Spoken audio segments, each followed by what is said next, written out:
Check them out. Oh, yeah. No, man, we encourage you to keep it right here. Huh? Put it on 93.7 and then rip off the dial. Yeah, just put it on any station. That's fine. Rip off the knob. Remember those commercials? What does it matter? Put it on 11 and tear off the knob. Good morning, everybody. It's Mornings with Matt and Bob, powered by Chuy, one of America's last great morning shows, I think. I can say that. Name a better one. Name who's still doing it out there? Who's still doing it? Let me tell you the starting lineup. Let you know the players taking the field for you today, playing their hearts out on this South by Southwest week. We're South by Southwest adjacent. I don't think we're officially. I'd say it is. Is it? Interactive and stuff. The man straight ahead, the hardest working man in show business. He had leg day yesterday, and I can tell because he's walking like, he's walking kind of funny today, and I don't know what that means exactly, but he likes to work out, ladies and gentlemen. And he's the hardest working man in show business. He takes your phone calls here. He puts up the podcasts. He keeps us straight in the room. Because of how unattractive I am. But he's an equal partner. He gets a third of the vote, ladies and gentlemen. He's a shoe head, a food head. You'll see him at food trucks. You'll see him at secondhand shoe stores. And you'll see him at Taboo Lingerie, ladies and gentlemen. I don't even know why I said that. Why did I give them a free plug? I like them, though. Anyway, I've used their product. Ladies and gentlemen, please do me a favor and put your hands together for the incomparable Mr. Chuy Eldorado right here. Not his real name, by the way. Thank you so much. It feels really good. The man to my right, I had a cold one with him yesterday. Well, it was almost cold. We hung out at a little South by Southwest adjacent event. Not officially sponsored, but nonetheless, it happened during the thing. And we'll do it again today. But I'm going to go straight water today, I think. I don't know. Come on. He is former star of episodic television. What does that mean? Let me break that down for you. He came into your living room once a week at a regular scheduled time. It's called appointment viewing. That's what it used to be back in the day. We don't exist anymore. We don't do that anymore, except for maybe The Bachelor. But he was also a stand-up comic that graced stages. He played under the prosceniums of so many stages across the land, big and small. And all the way you got to break down proscenium. And a lot of perennium. No, proscenium arch is the thing, the frame that the stage is under, you know? Yeah. Okay. That's the proscenium. I thought those were the rafters. Sometimes it's arched. I went to one in London that was arched. And then sometimes it's just kind of squared off. But that's that frame. Okay, that separates the audience from the players, as it were. And he was a player from all the way from from Zuma Beach, all the way to I don't know, name a place east. I forgot. Yeah, me too. I don't know. To Virginia Beach. Shanghai something? Well, not that far east. I don't think he played internationally. He may have done London. I don't know. He's played internationally. Ladies and gentlemen, Austin's greatest living storyteller. Please put your hands together for the marvelous Matt Bearden. Thank you, guys. Want to get close to you? We still have an introduction left, ladies and gentlemen. Not necessary. And I don't know where he is. He's wearing camouflage this morning. Can't see him. You know that old dad joke? Oh, where is he? Where'd he go? We'll play it with him.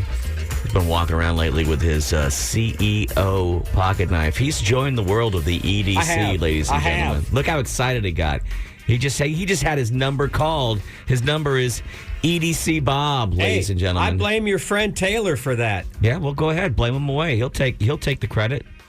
He's my hero now. Look how I've been practicing. Go. Oh, I'm sorry. You're doing my intro. Go ahead. It's okay. You like having a little conversation to your intro, and I appreciate that about you. He's a member of the Texas Radio Hall of Fame. He's been farting in the same chair for 30 Wait, is this anniversaries this weekend? 33 years? Oh, yeah. 34 years this weekend? 30. Let's just call today my anniversary because tomorrow's Friday. And feels insincere. The actual anniversary is Saturday. It'd be the end of my 30th. Then why wouldn't we call tomorrow your anniversary? Why would Because we we'll call have other today your things to anniversary? do, hot dogs and stuff. That's one of the things about him, ladies and gentlemen. He loves to be confusing and argue a little bit about it. And you'll get to know that about him. Mr. Bob Thank you. Fonseca. Saturday will be the end of my 32nd year here, starting my 33rd, which is great because that's how records spin at 33 RPM, 33 and a third. Really? So that's a very important year coming up for me. It's my 33 and a third year.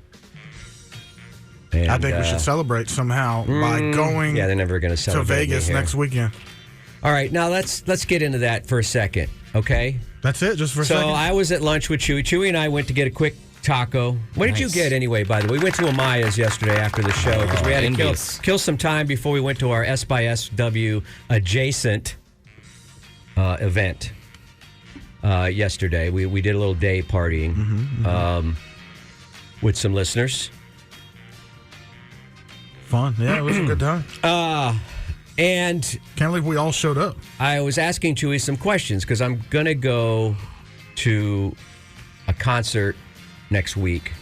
It's on Friday night, so I can fly out of here after the show, get to where I'm going about 3, hit the show at 7:30, be out of the show at around 11 because it's, Bruce plays 3.5 hours or whatever. Right. By the time I get back to whatever Most hotel of that's just saxophone, by the way. I'm headquartered at in Vegas, but then I saw there was a 5:40 Southwest flight back the next morning. So I was like, I could save hotel, right? I'm going to be out of the concert at 11 anyway. I've just got to kill 4 hours before I have to head to the airport anyway. Why is Bruce not playing at the Sphere?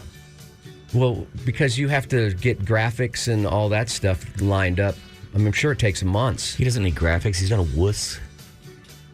Anyway, Bruce he's the Springsteen. star of the show. Just have an Yeah, American graphics. flag in the background. He has very little. Graphic of a bandana for 4 hours. He has behind very him. little accoutrement. His stage is very open. There's a couple of screens on each. There's a screen on each side, and that's about it. That's And all then you there's need.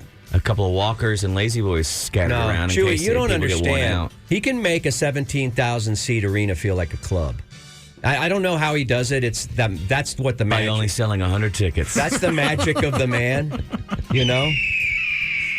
But I was like, so I tell Chuy, I think I could put more money into the ticket, get a better ticket, not get a hotel. Right. I can hang out in the casino for 4 hours before I head back to the airport to catch the 5:40 out, right? Yeah. And be back home by 10 in the morning. I don't know how you do it. I need naps. But And that could Chuy be goes, easy. but wait a minute. He goes, I want to go out there too. I'm going to go out there this weekend because Sawyer's going out this next And weekend. Wu-Tang Not is this playing. weekend. Next week it says Wu-Tang. He said Bruce is playing Friday night at the T-Mobile, and Wu-Tang is at, don't tell me, I'm going to remember, Virgin. He's at the believe so. Virgin Hotel and Casino They on are. Saturday. Why don't we go? Wu-Tang.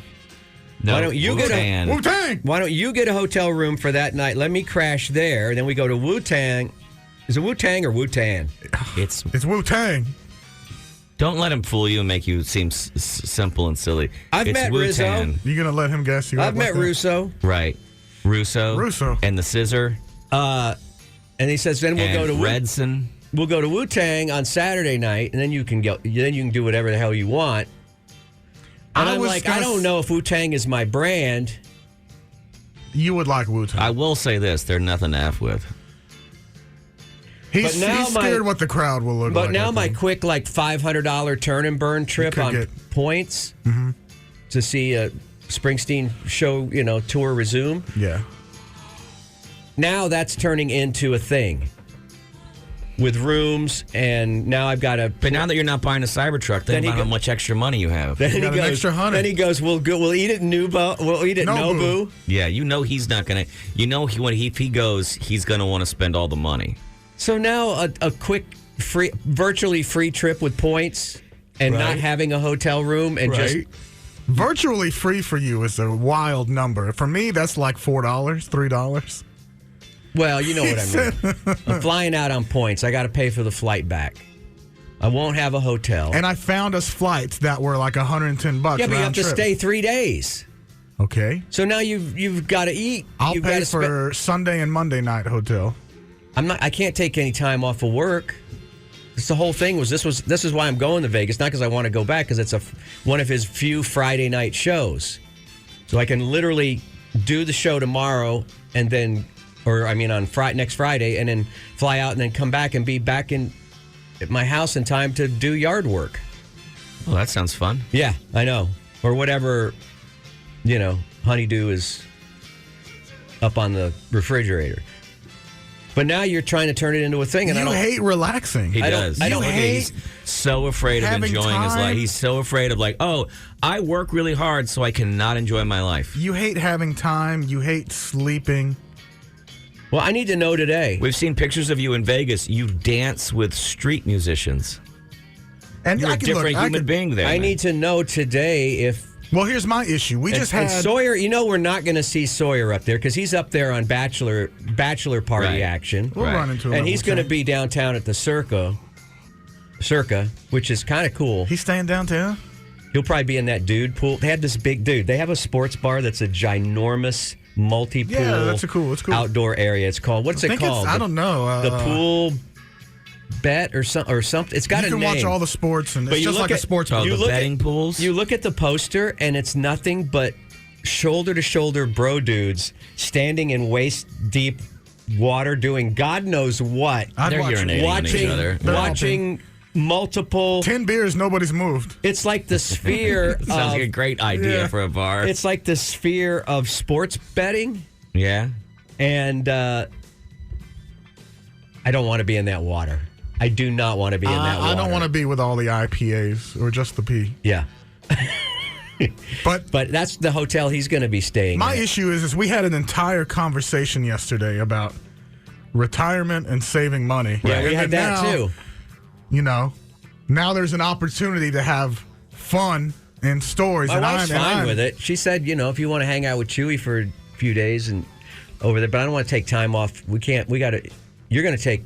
I feel like this some is days off, right? I feel like this is a good 8:20 discussion. Because we should get the phones ringing. We should see what people have to say about it. I just want to get there, see the show, and come back, and just say that I've seen this leg of the tour and be done with it. For you, because this is like your third time in Vegas in March. Yeah. So me, I'm just looking to get out and get away for. I know you are. Days. But I'm just going to slow you down, not in the walking part, because I walked that city. I need someone I'm going to be like, with. Nobu, do we have to go to Nobu? There's a White Castle right over there. We can eat everything else It's cheap. $500 or $5. What are we going to do? Everything else we can do inexpensive. Matt, help me. We just need a happy hour at Nobu. Help me navigate this. I'll help you. Can we do it later? Yeah. Oh, yeah. Matt Bearden. Click, click, boom. Let's go. Do it.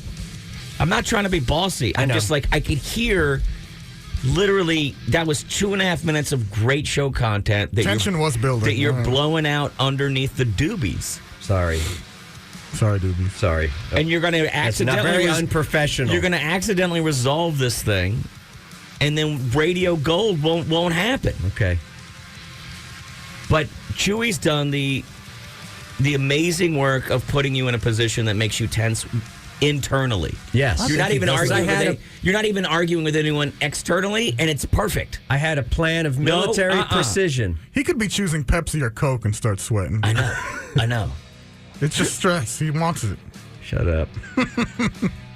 I'll hurt you. I know you're compromised because you had leg day yesterday. Can't move. You can't run. Move at all. Yesterday for Click Click Boom, we covered the top 1970s vinyl albums that audiophiles say you should own. So far, I have them all. 7 best 1970s vinyl albums to own, according to audiophiles. And we went in reverse order because we knew, since we did the top albums of all time, and they had some of them were the same audiophiles, we knew we would see some repeats, and we did.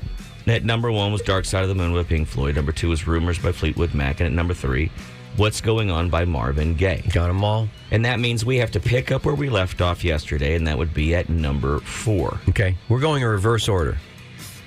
These are lessers. Reverse order, yes.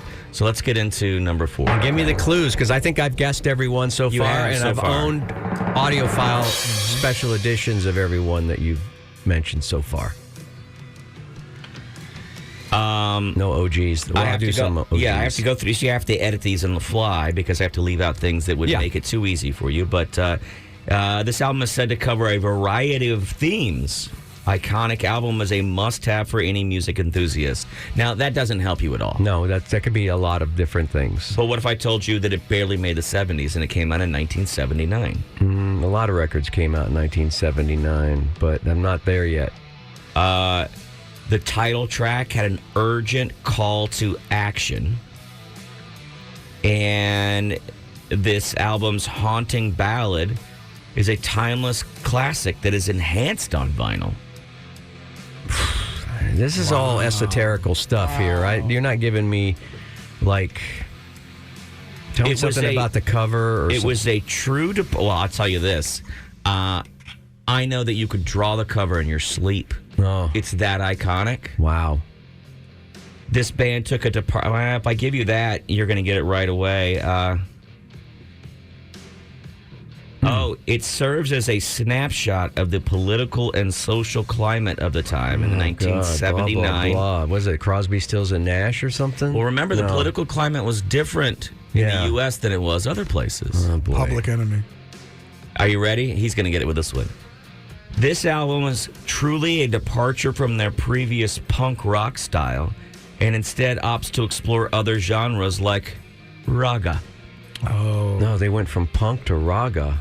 Oh, The Clash. It's going to be London Calling. It is London Calling's. It's The Clash, London Calling. Yeah. Yeah. Go, go, go, go! That's a double album that you can listen to all the way through. I think it's an all the way through kind of record. From London Calling all the way to the secret track on the end, which is... what's the secret track that's not credited?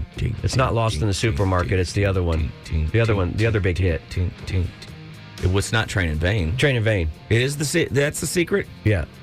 Train in Vain, I think, is not even listed on the track. Okay. Well, I've never seen it in vinyl form. Yeah. And so it's not a secret track. I have an OG copy and I have a newer, like heavier vinyl copy of that one. I think I bought a copy in Dublin, actually. Pitchfork writes that London Calling was the band's ultimate expression at the time, capturing the raw energy and urgency of the era. It's so good. I wonder if they even played all their own instruments on that. I don't know. The musicianship is so good on. I know that's kind of rude, right? Because I'm a big Joe Strummer fan, Mick Jones, and all that, and Simon and but Tipper, this album was Topper, not. I mean, This album was not warmly accepted when it was first released. It was not. I thought it was Sandinista that wasn't, because that was the triple album they did after. No, but what I'm saying is music fans across genres did not embrace this album the way they have over time. I love that album. Rudy Can't Fail, Lost in the Supermarket, Train in Vain, London Calling. Give me some time. I could name all the tracks. Give me a little bit. Can you name any of the tracks? Can you name any off the Calls album? No. Where the Call was we really want to be the Clash. Yeah. They had some good radio hits, but can't think of any of them.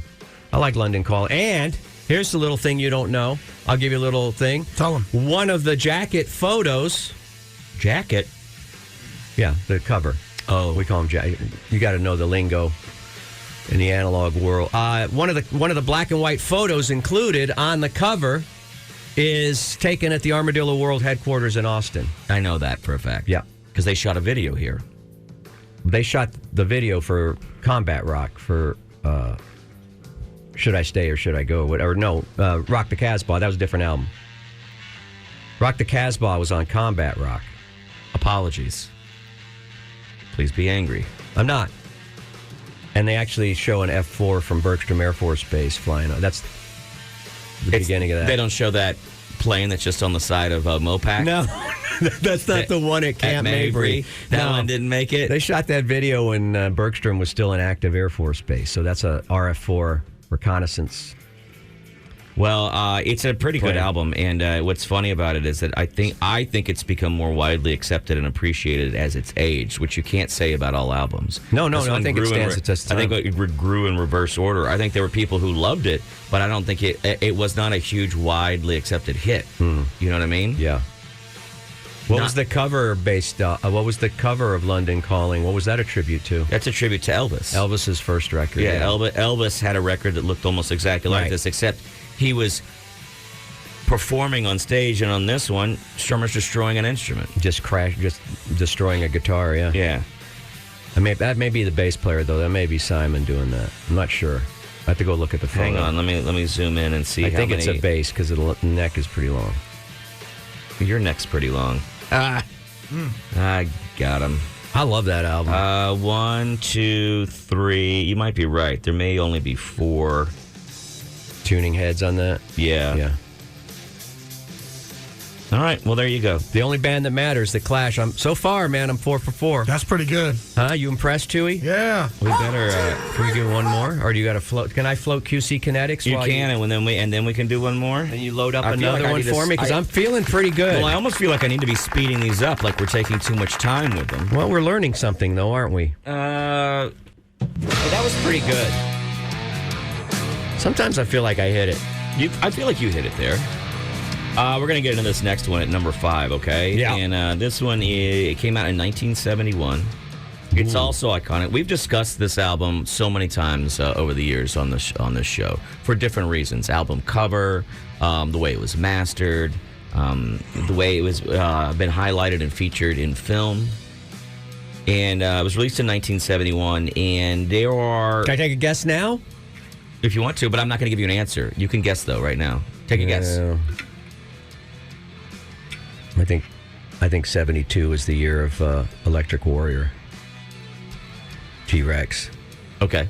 So you want to put a pin on that right there? I don't think so, though. I think Electric Warrior was 72. Yeah, this is 1971. Love me some T-Rex, though.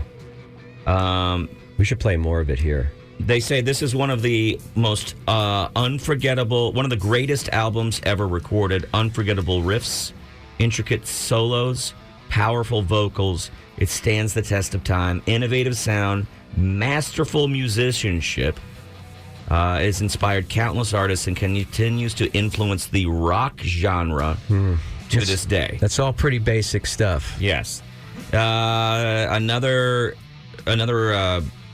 publication says that this defined the sound of what would evolve into heavy metal. Wow.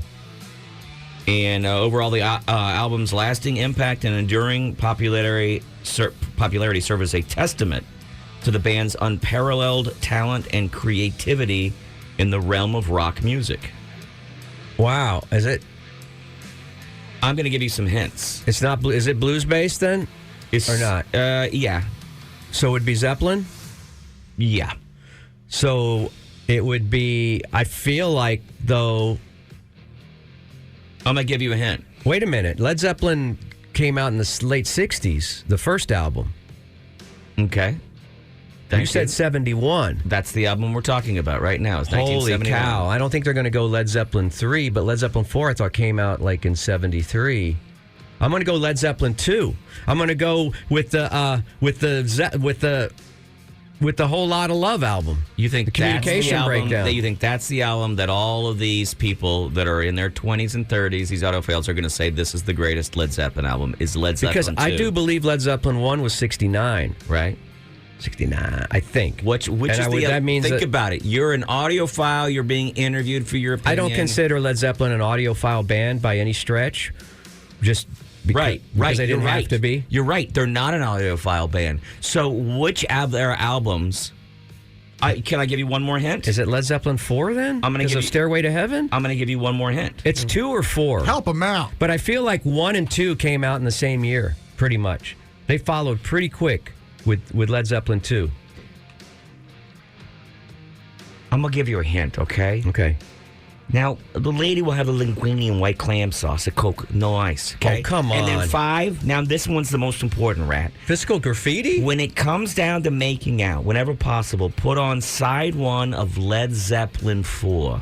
Oh. Then it immediately cuts to Cashmere, which is on Physical Graffiti. Yeah, which is always a weird trick, but that's from Fast Times at Ridgemont High.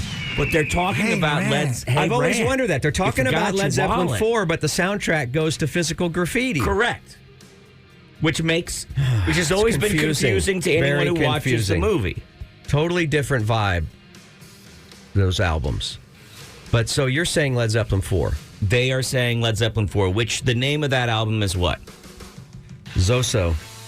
There's no name to that album. It's a Man with the Sticks. Man with the Sticks. And they just found the Man with the Sticks recently. Still got the sticks? His family, actually. They found they were able to take Which, by the way, in England, they're not called sticks. We can't say what they're called. We can't say what they're called. You know what it is. You know the culture. There's a man with a blank on his back. They also call cigarettes this over there. Right. Because that means a thin stick. Yeah, it looks like a bundle of sticks when you buy a pack. Right. I didn't know. I always thought Zeppelin 4 was Led. So Led Zeppelin 1 must have come out in '67. Well, they put out. If you remember, they put out two albums a year. Well, until they didn't. Right, but I think their first two may have both been in '68. And then they were putting out albums like at insane rates. They were until after, I think. Remember, there was a joke like the check is in the mail, and the new Led Zeppelin album's on the way, which meant it's never going to happen. There was times we waited years for Zeppelin albums. Right, but the initial ones came out in pretty quick succession. Through maybe Houses of the Holy, I don't know. That's a good one too. All right, are you ready? All so right. Led Zeppelin 4 came out in 1971, and you're confused as to when Led Zeppelin 1 came out. I'm going to say 67. Right. No, it was released in 1969. It was? Yeah. Wow. They got busy. Yeah. Their debut album was released in the U.S. in January of 1969. And Led Zeppelin 4 was out by the middle of 71.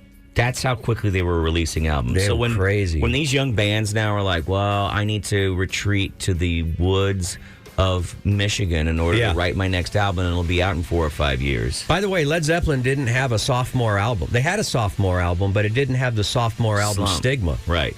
Led Zeppelin 2 was pretty good. Zeppelin 1 was in 69. Insanely Led Zeppelin good. 2 was in 69. Insanely good.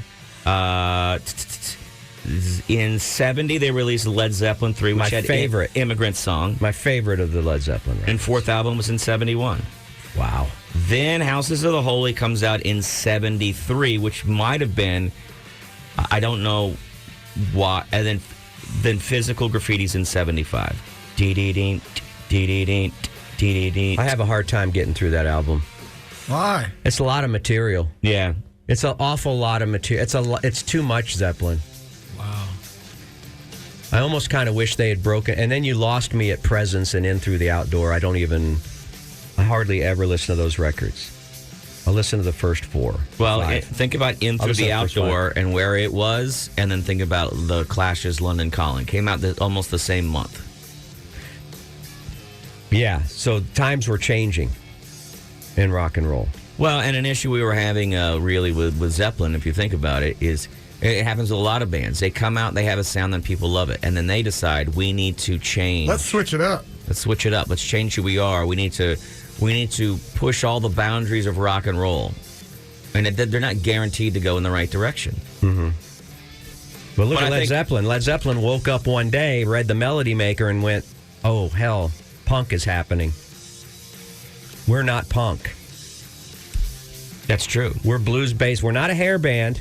We don't have that stigma, because that's not happening yet. But they woke up one morning and went, oh, we're virtually irrelevant now.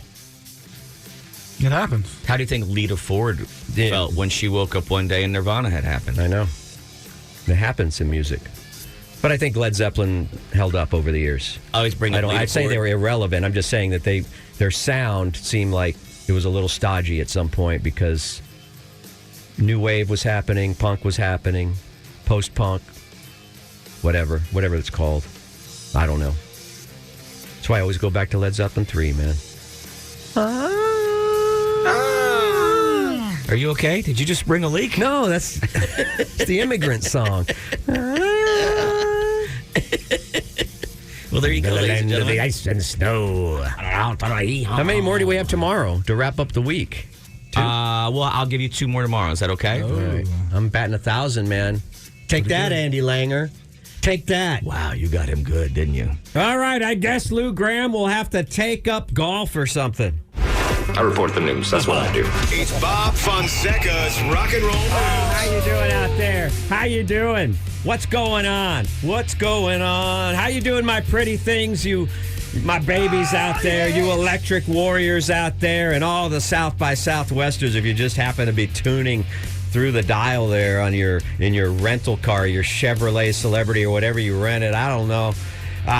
This is the Rock and Roll News. Now, it's going to lean toward classic rock, and we'll do a little something for the kids later on, too. And, of course, Chuy, every once in a while will chime in and let us know what's going on in the world of hippity hop.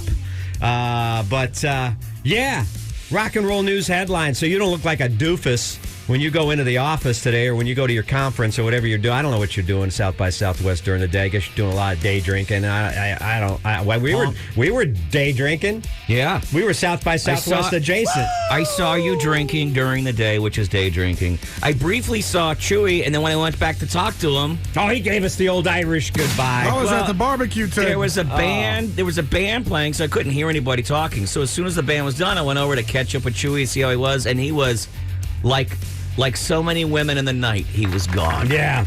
Well, for those of you just tuning in, please allow me to introduce myself. I'm a man of wealth and taste. Oh, I was going to say, your name's Humpty. My name is Humpty. Rhymes with a umpty. I'm like MC Hammer on crack with in a 69, Oh, I can't do that one.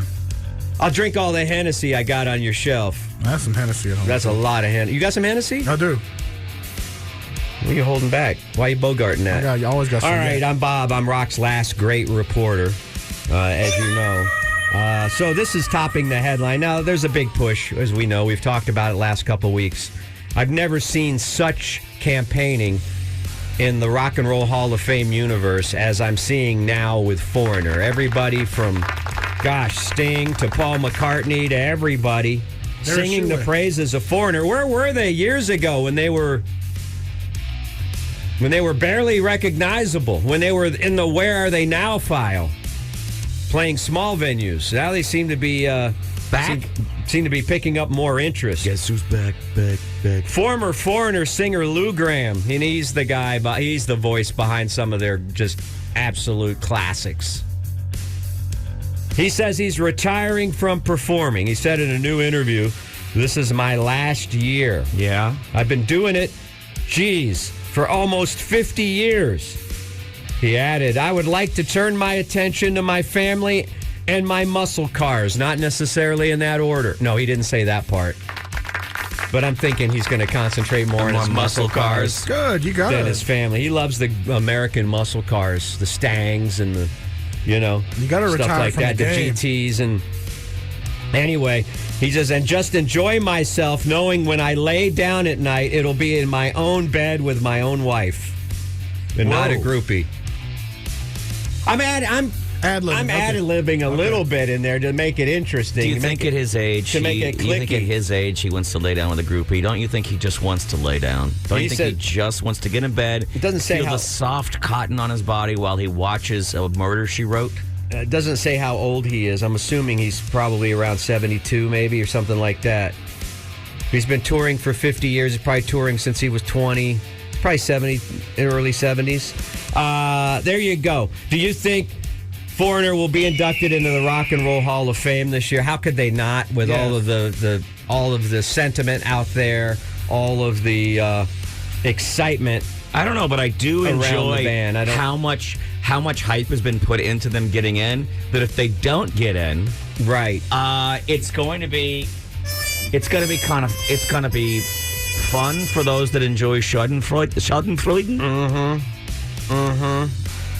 Yeah. Yep. Sorry, Yeah. I should have added on there. I think I threw you off. I'll lay down now. Yeah. Okay. You know who Robert Trujillo is, right? He's the bassist for Metallica, That's former right. bassist for Suicidal Tendencies. But not exclusively from Metallica. He's reporting that his bandmates are very supportive about some of his other projects. He's got a new project going on. But the great bass player, not the first bass player for Metallica, but the current. He's been there for what? How many? He's been in place. He's been embedded for what? 20 years? At least. You think he gets an even split? No. I wonder about that. I wonder about Daryl, the Rolling Stones bass player for the last 30 years. They better be getting him they better be cutting off a nice chunk for him. He didn't write any of the songs. But they don't consider him a Rolling Stone. You know what I mean? Yeah. But what do they think about Papa, though? Who's that? He's a Rolling Stone. Papa was a Rolling Stone. Yeah, but wherever he went, his hair was blown. No. Wherever he laid his hat was his home. That's not the lyric I heard. Oh, okay. I don't think it was his hair that was blown, to be honest with you. Robert Trujillo says his Metallica bandmates are always made you laugh a little bit. always supportive of his side projects. In a new interview, the bass player talked about, I like the way he gets down low. I wish I could do that. Oh, he does the I can't little, even crab play walk? bass. I can't even do it right play now. bass standing up straight like he can. But he gets down there and does that crab walk. Yeah. You talk about, he's got leg day every day. Yeah. Chuy. Imagine how sore he is after a 3-hour Metallica concert. He's used to it.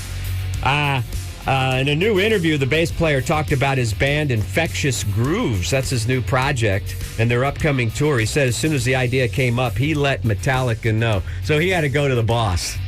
Even Robert Trujillo has to go to Lars and say, excuse me, Mr. Lars, I'm working on a side project right now while we're not doing anything. Is that okay? Get out of my office, Robert. Make an appointment. Wait a minute. Lars has an accent, though. It's Dutch or something like this. Yeah. I don't know. Anyway, he said, no, you know what, Bob? It's not like that at all. He says Lars, James, and Kirk have always been very supportive, and they told him, quote, unquote, have fun, exclamation mark. While we look for another bass player. Yeah. No, I was going to say, if you say to your wife, hey, I want to go with my friends, and she goes, okay, well, have fun. Yeah, you're over. It's done. It's over. Have fun. It's over. Oh, no, fine. So anyway, we'll see how his side hustle works out. I'm sure the band is good. They don't. It's not like they're in the studio every day or touring every day at this point. Hey, Metallica at the Sphere. How about that? I'm going to throw that out there. I'd go check it out. That could happen. I think that would actually sell a ton of tickets. Yeah. Metallica at the Sphere, they could probably do 3 months. Yeah. But is the stage big enough for Robert Trujillo? I don't know. Because he covers some ground. You know, Adam Clayton with U2 just stands there looking cool, like a Vogue model. Mm-hmm. But Robert Trujillo, man, he gets down, he gets busy. Yeah. You know? Go crab walk in the crowd. He'll crab walk up on the roof of all the way up to the top of the Like Sphere. Lionel Richie, but crab He'll walking? get magnetic shoes, and that's something to think about. I'm going to send him that idea. Send me their email address, Chuy. All right. Beatles fans, you got something to look forward to. You know, the Beatles never go out of style. They're always releasing, new singles and products and, stuff like that. And they got that Love show, of course. They never get tired of money. In Vegas. And the 2008 edition of the Beatles Monopoly game is now updated for 2024, the officially licensed game. Well, I would hope so. I hope it was officially licensed. Can be purchased on Amazon now. The new edition claims to be a unique blend of nostalgia, entertainment, combining the charm of Monopoly with the timeless appeal of the Beatles. And it's got a new cover, and it's been updated. I think it's probably still going to have Penny Lane on there, I'd imagine, right? Really? And Strawberry Fields, Abbey Road. Huh. It's pretty interesting. It was a natural for Monopoly because of all the streets in their lexicon. But who gets to be lyrics. the Yellow Submarine? There's probably a Yellow Submarine. It's probably a utility or something. No, it's going to be one of the pieces. Oh, let's see. I know what the pieces are. Let's see. Oh. The game has 6 custom sculpted tokens. They're called tokens. All right. Not pieces? I don't know if they still make them out of metal. Can you charge more when you call them tokens instead of pieces? Yes. All right. Here Comes the Sun, Maxwell Silver Hammer, Strawberry Fields Forever, I Am the Walrus, Rocky Raccoon, and the Octopus's Garden. I still want to be the little dog.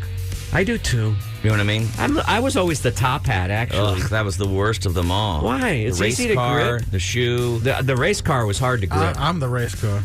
I'm the top hat. There was that weird steamship thing. Isn't that interesting? That's our personalities.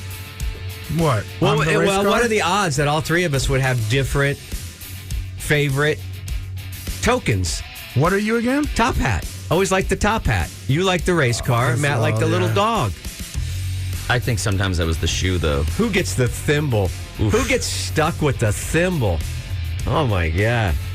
Unforgettable. That's thimble-ism for you. Let's see if I can find one more rock and roll news story. Oh, this one. Let me see. Hopefully it'll load from my story machine. My stringers send me stories, but sometimes the Google story machine doesn't work here.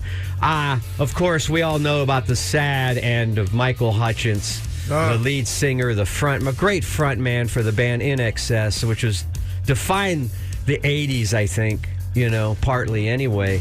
A trailer for the new Michael Hutchence I think that's going to be too sad to watch. Don't you? There's a new Amy Winehouse biopic coming out, too. I saw the poster for it at the movie theater the other day. I might go see that. I don't know. Is there enough story there? No. Huh? No. It's never enough. Never enough. The trailer for the new Michael Hutchence documentary is finally available. Mystify will explore the life, music, and sensuality of Hutchence, who took his own life in 1997, sadly. The flick premiered at Tribeca Film Festival earlier this year. It'll premiere in I forget he's Australian, right? INXS is from Australia. Mm-hmm. One of the great Australian bands. We got AC/DC, INXS, Midnight Oil. Bow, bow, bow. And I don't know why I thought the Bee Gees were from Australia, but they're not. They look Australian. They're from London. They give you Australian vibes. They do. I get Australian vibes from the Bee Gees. What's one more great Australian who's band? That woman? Do do do do do do do do. Feist? Do. No. Blah blah blah. That one. Oh, but can't get you out of my head, 'cause I'll heave, Mystify will premiere in Australia theaters on July 4th with a U.S. release yet to be announced. Seems like you would put it out in the U.S. on July 4th. Now, wasn't there a lot of speculation that he died while... The soundtrack will include... You notice how I talked right over you, Matt? Olivia Newton-John's Australian. It says it'll explore his sensuality. Okay, Matt? Let's leave it at that. Okay. For now. We can talk about it later when the kids are at the drop-off zone. The dropout zone. It's spring break. Why would they be there? The soundtrack will include a pair of previously unreleased songs from the late INXS frontman. I recently bought a new vinyl version of that. Of the one with the skateboard on the cover. Yeah. INXS. What's that one called? It's got What You Need on it. I don't know. I'm looking at Australian artists. You're down that rabbit hole. Little River Band. Oof, they've pretty much invented yacht rock. I know yacht rock. Right. I know yacht rock gets credited to Californian bands. Yeah, but I think between Little River and Ambrosia, they pretty much invented yacht rock. And is Ambrosia, were they from Australia as well? Oh, I don't see them. Come on now, you're asking questions we're never going to answer. Because they would be right next to Air Supply. Hey, guess what? It's time for what?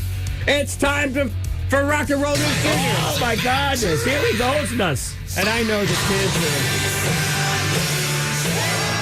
are sleeping in, but there may be a few on the way to, I don't know, defensive driving or something. I don't know what they could be up doing, getting breakfast tacos with their parents or whatever. Or maybe they're in town for Southwest. These are the headlines for the kids on the way to the dropout zone. Maybe next week. To do a little reading, writing, and all that stuff. And they're going to start a band to keep rock alive. They're the future of rock, so I like to give them some rock headlines. And the kids they love the Dua Lipa. Oh, boy. Don't they? The 28-year-old phenom. Ingenue. She has announced a new 11-track album.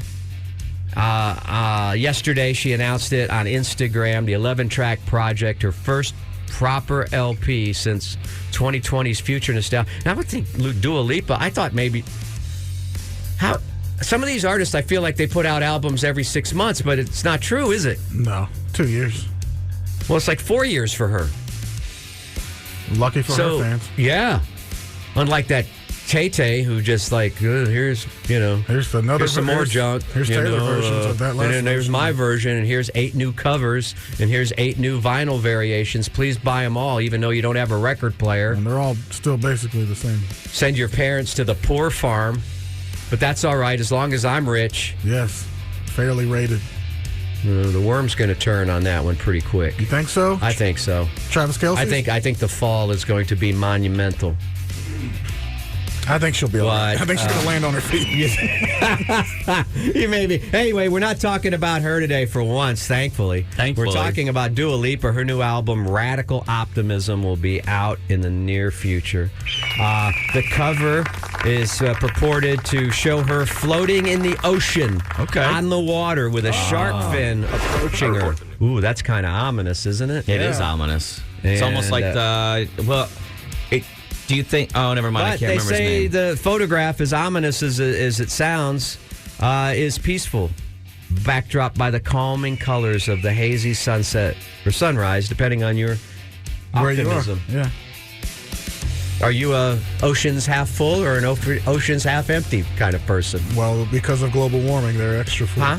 I believe that the oceans are half full with trash and deadly sharks. Also jellyfish. Oh, man. All right, keep talking for a second because I have to reopen my email. Allow me to name some more. I have to reopen. Australian artists. Yeah, go ahead. Tame Impala. Okay. Really? Flea. No way. Rick Springfield. Whoa. You know, I took a picture with him once.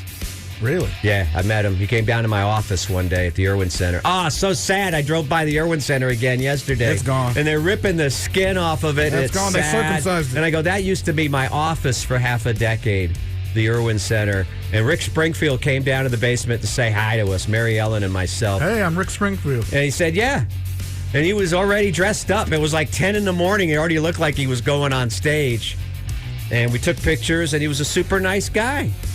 So there you go. If you wondered if Rick Springfield was a nice guy. You got it. He's super nice. He came down.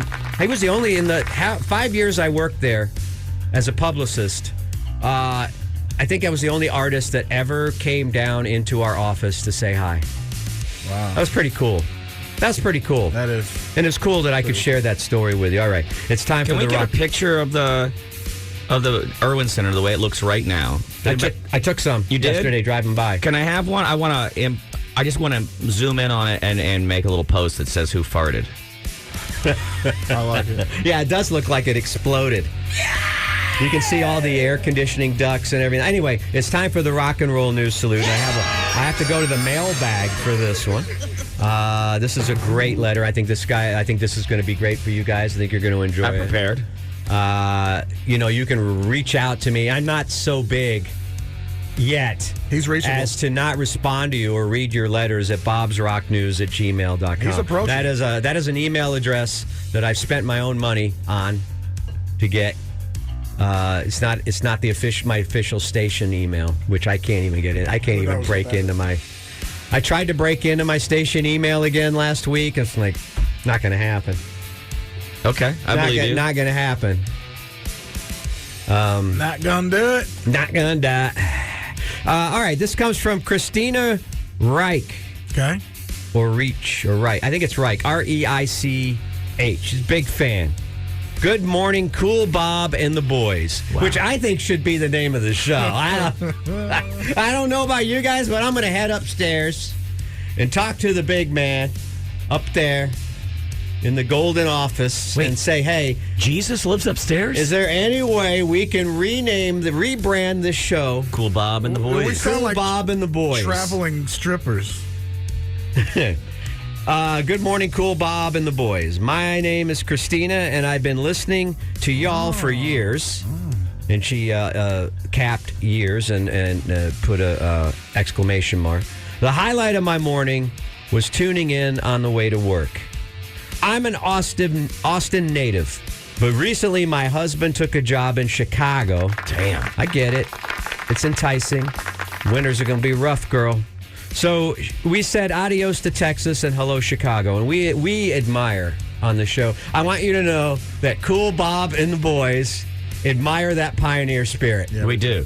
Way to get out there and see something new. Also, way to move to a town that's much cheaper than Austin. Yeah, and we'll save a place for you here. And better pizza, by the way. No offense to Tony C., but, well, you know, he's got a good thin slice. I'll say that. And Chicago's known for... Way to try to backtrack out of that. Yeah. Way to try to backtrack out of that. I packed up my car with my 14-year-old cat, and we drove 18 hours to get up to the Windy City. The entire drive... You noticed she didn't bring her husband, apparently. No, she did. No, she said she packed up her car with her 14-year-old cat. Oh, maybe they had two cars. No, he's probably still here. Oh. She may want to... Let's see. Keep reading. She may want us to find him. Well, here's the important part. Okay. She sent me pictures of her and the cat. Nudes? No, they're coming later.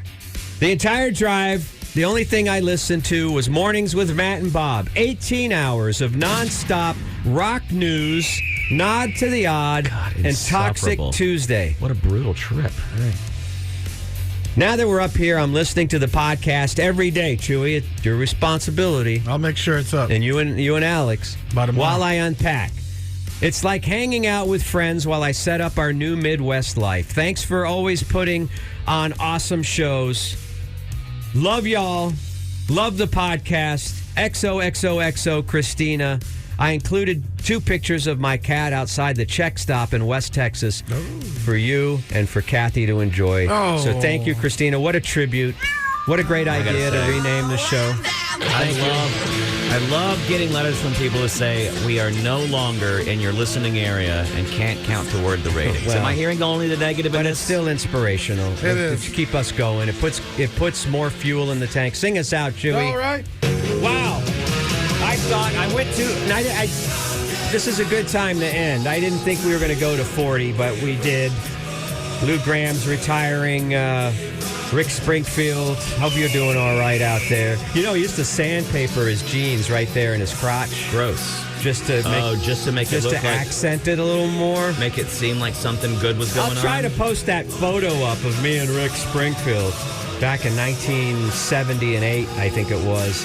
Anyway, hey, happy S by SW. We'll be again at this afternoon, starting at 1. At Come and Take It Live on beautiful crime-free East Riverside. No one tampered with my car yesterday. That's good for you. The best. Oh, man. A lot of stuff going on. Let's hit this show. Since we're talking about it off the air, we're talking about the good times we had yesterday at Come and Take It Live, which is, you know... You saw me there. I was there for 4 hours yesterday. Did you do all 4? Well, you did 4 to 5 hours. I was there at noon doing call-ins. I wanted to get my call-in while it was quiet. Did you feel like you were slightly overdressed when you were standing outside? Because that was something I don't think any of the revelers were expecting. Today I'm ripping off my shirt. You should. At least the sleeves. Dude, it got to almost 90 degrees yesterday. That was... It's going to be... Wholly effing annoying. Yeah. I'm glad it was inside. I'm glad it was inside in the dark, and Come and Take It Live on beautiful East Riverside. You know, I hadn't been on East Riverside since 1982. Well, I think people think you're lying. The Minimax is not there anymore. You keep saying beautiful East Riverside, and I think people think you're lying. I used to float checks at the Minimax. Because you knew that they weren't going to run until Monday? Yeah. And you could get money in before. You could go on a Friday night, float a check at the Minimax on East Riverside. This is late 70s, early 80s. Mm-hmm. And then party it up during the weekend until you could get $25 from your parents or something and put it in your account. Was that Baby A still there? Yeah. I don't think Baby A's was there. I don't know. But isn't that the OG Baby A's? I remember the Riverside Twin Theater. That? Oh. Yeah. Which was where they did the Rocky Horror Picture Show at midnight every week. And everybody dressed like it? Yeah. That was what that was famous. It was a twin. It was just back when, before the multiplexes, they were twin theaters. I saw Gun at that theater. Did you? I went to go see Independence Day with some friends. You saw it in theaters? Man. Yeah. And, I was sitting there, and we were way too off of our rockers to be. I mean, it was hard for me. I was fully chewied for that screening.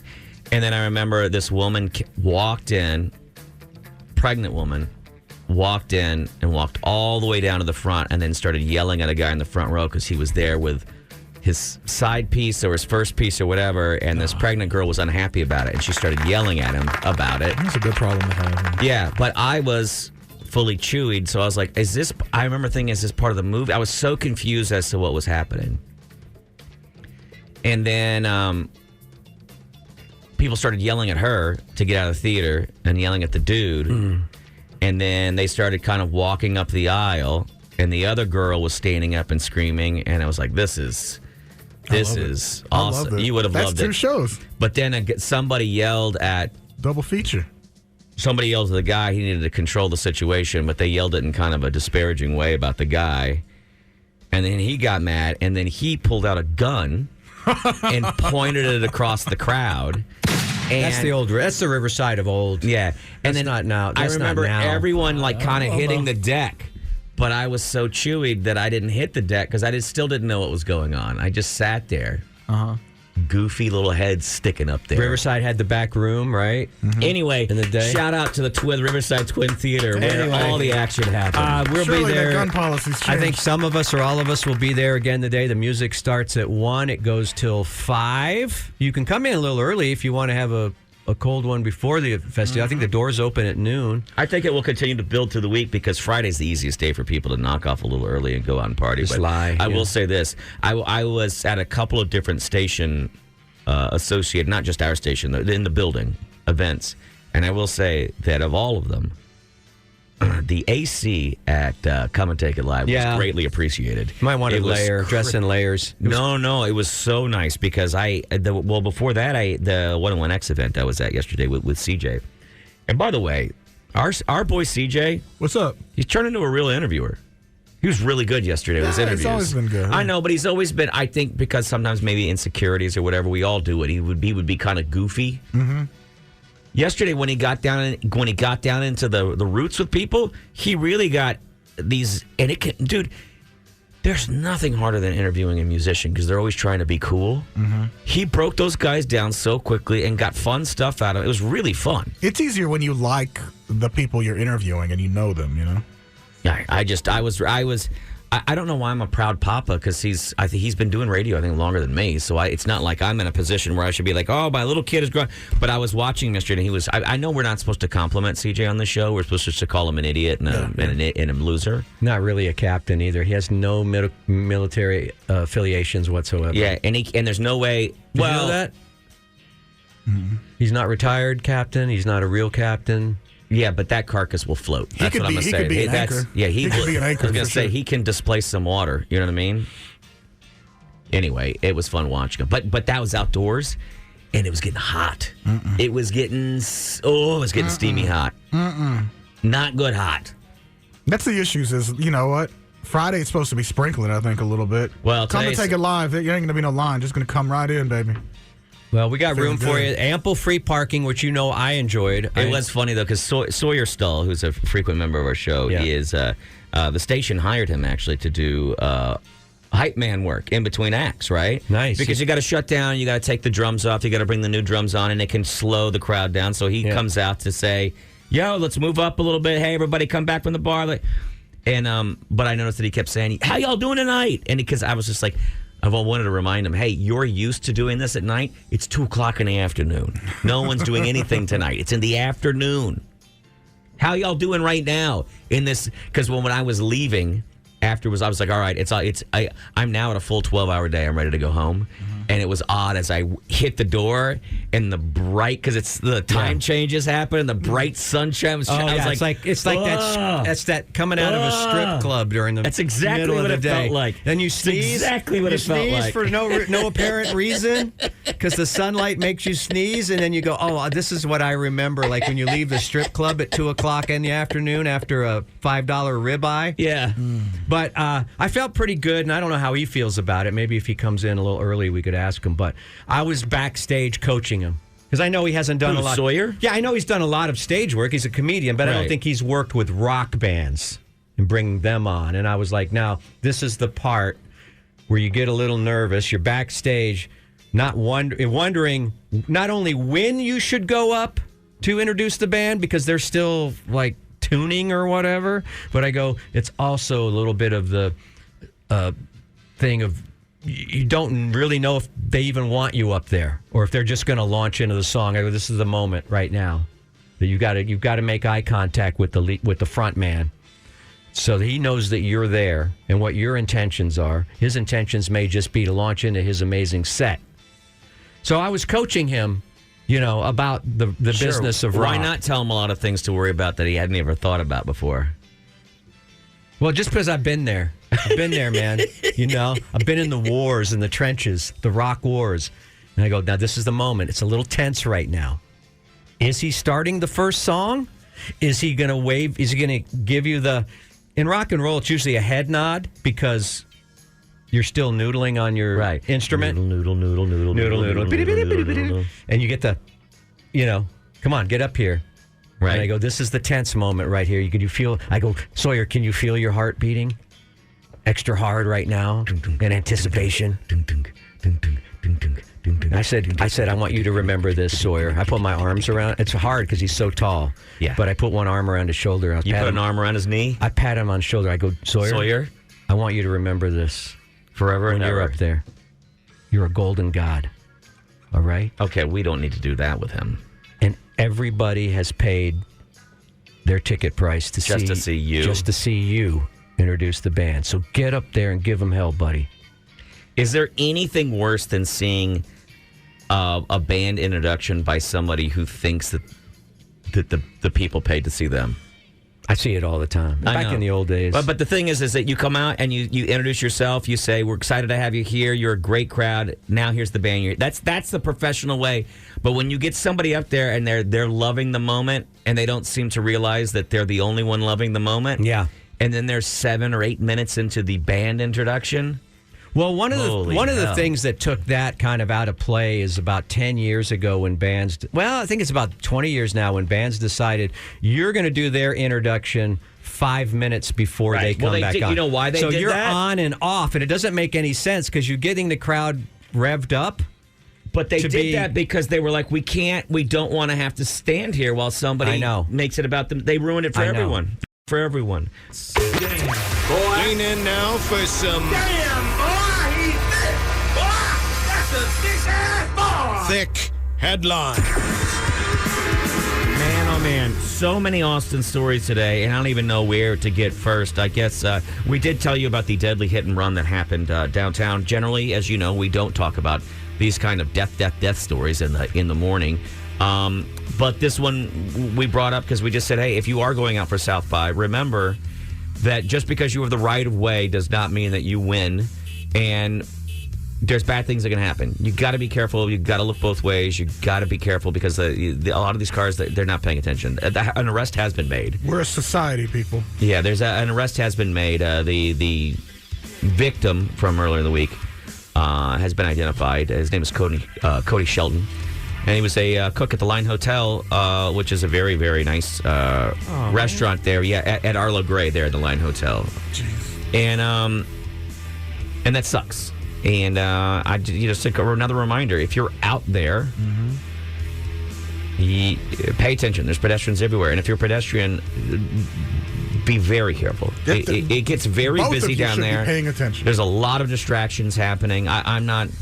I mean, this person should not have left the scene. That's horrendous. I don't know what happened. I can't speak to it, but I don't know. I mean, we're not your parents, but, we just don't like to see Austinites.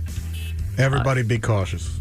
Some warnings coming from the airport. Of course, tons and tons of people flying out because it was spring break. And the airport's saying, hey, sorry, but vehicle thefts at the airport are up by almost 100%. Well, why rent a car when you could steal one? Exactly. Yeah. Trucks have been stolen. Cars have been stolen. More and more people are reaching out to KVU saying, yeah, my car has been stolen as well. Wow. I guess people drive up and say, oh, I lost my ticket. And then they drive. I don't know exactly how it's happening. One person says, yeah, my $100,000 truck was one of 3 stolen from an airport parking lot.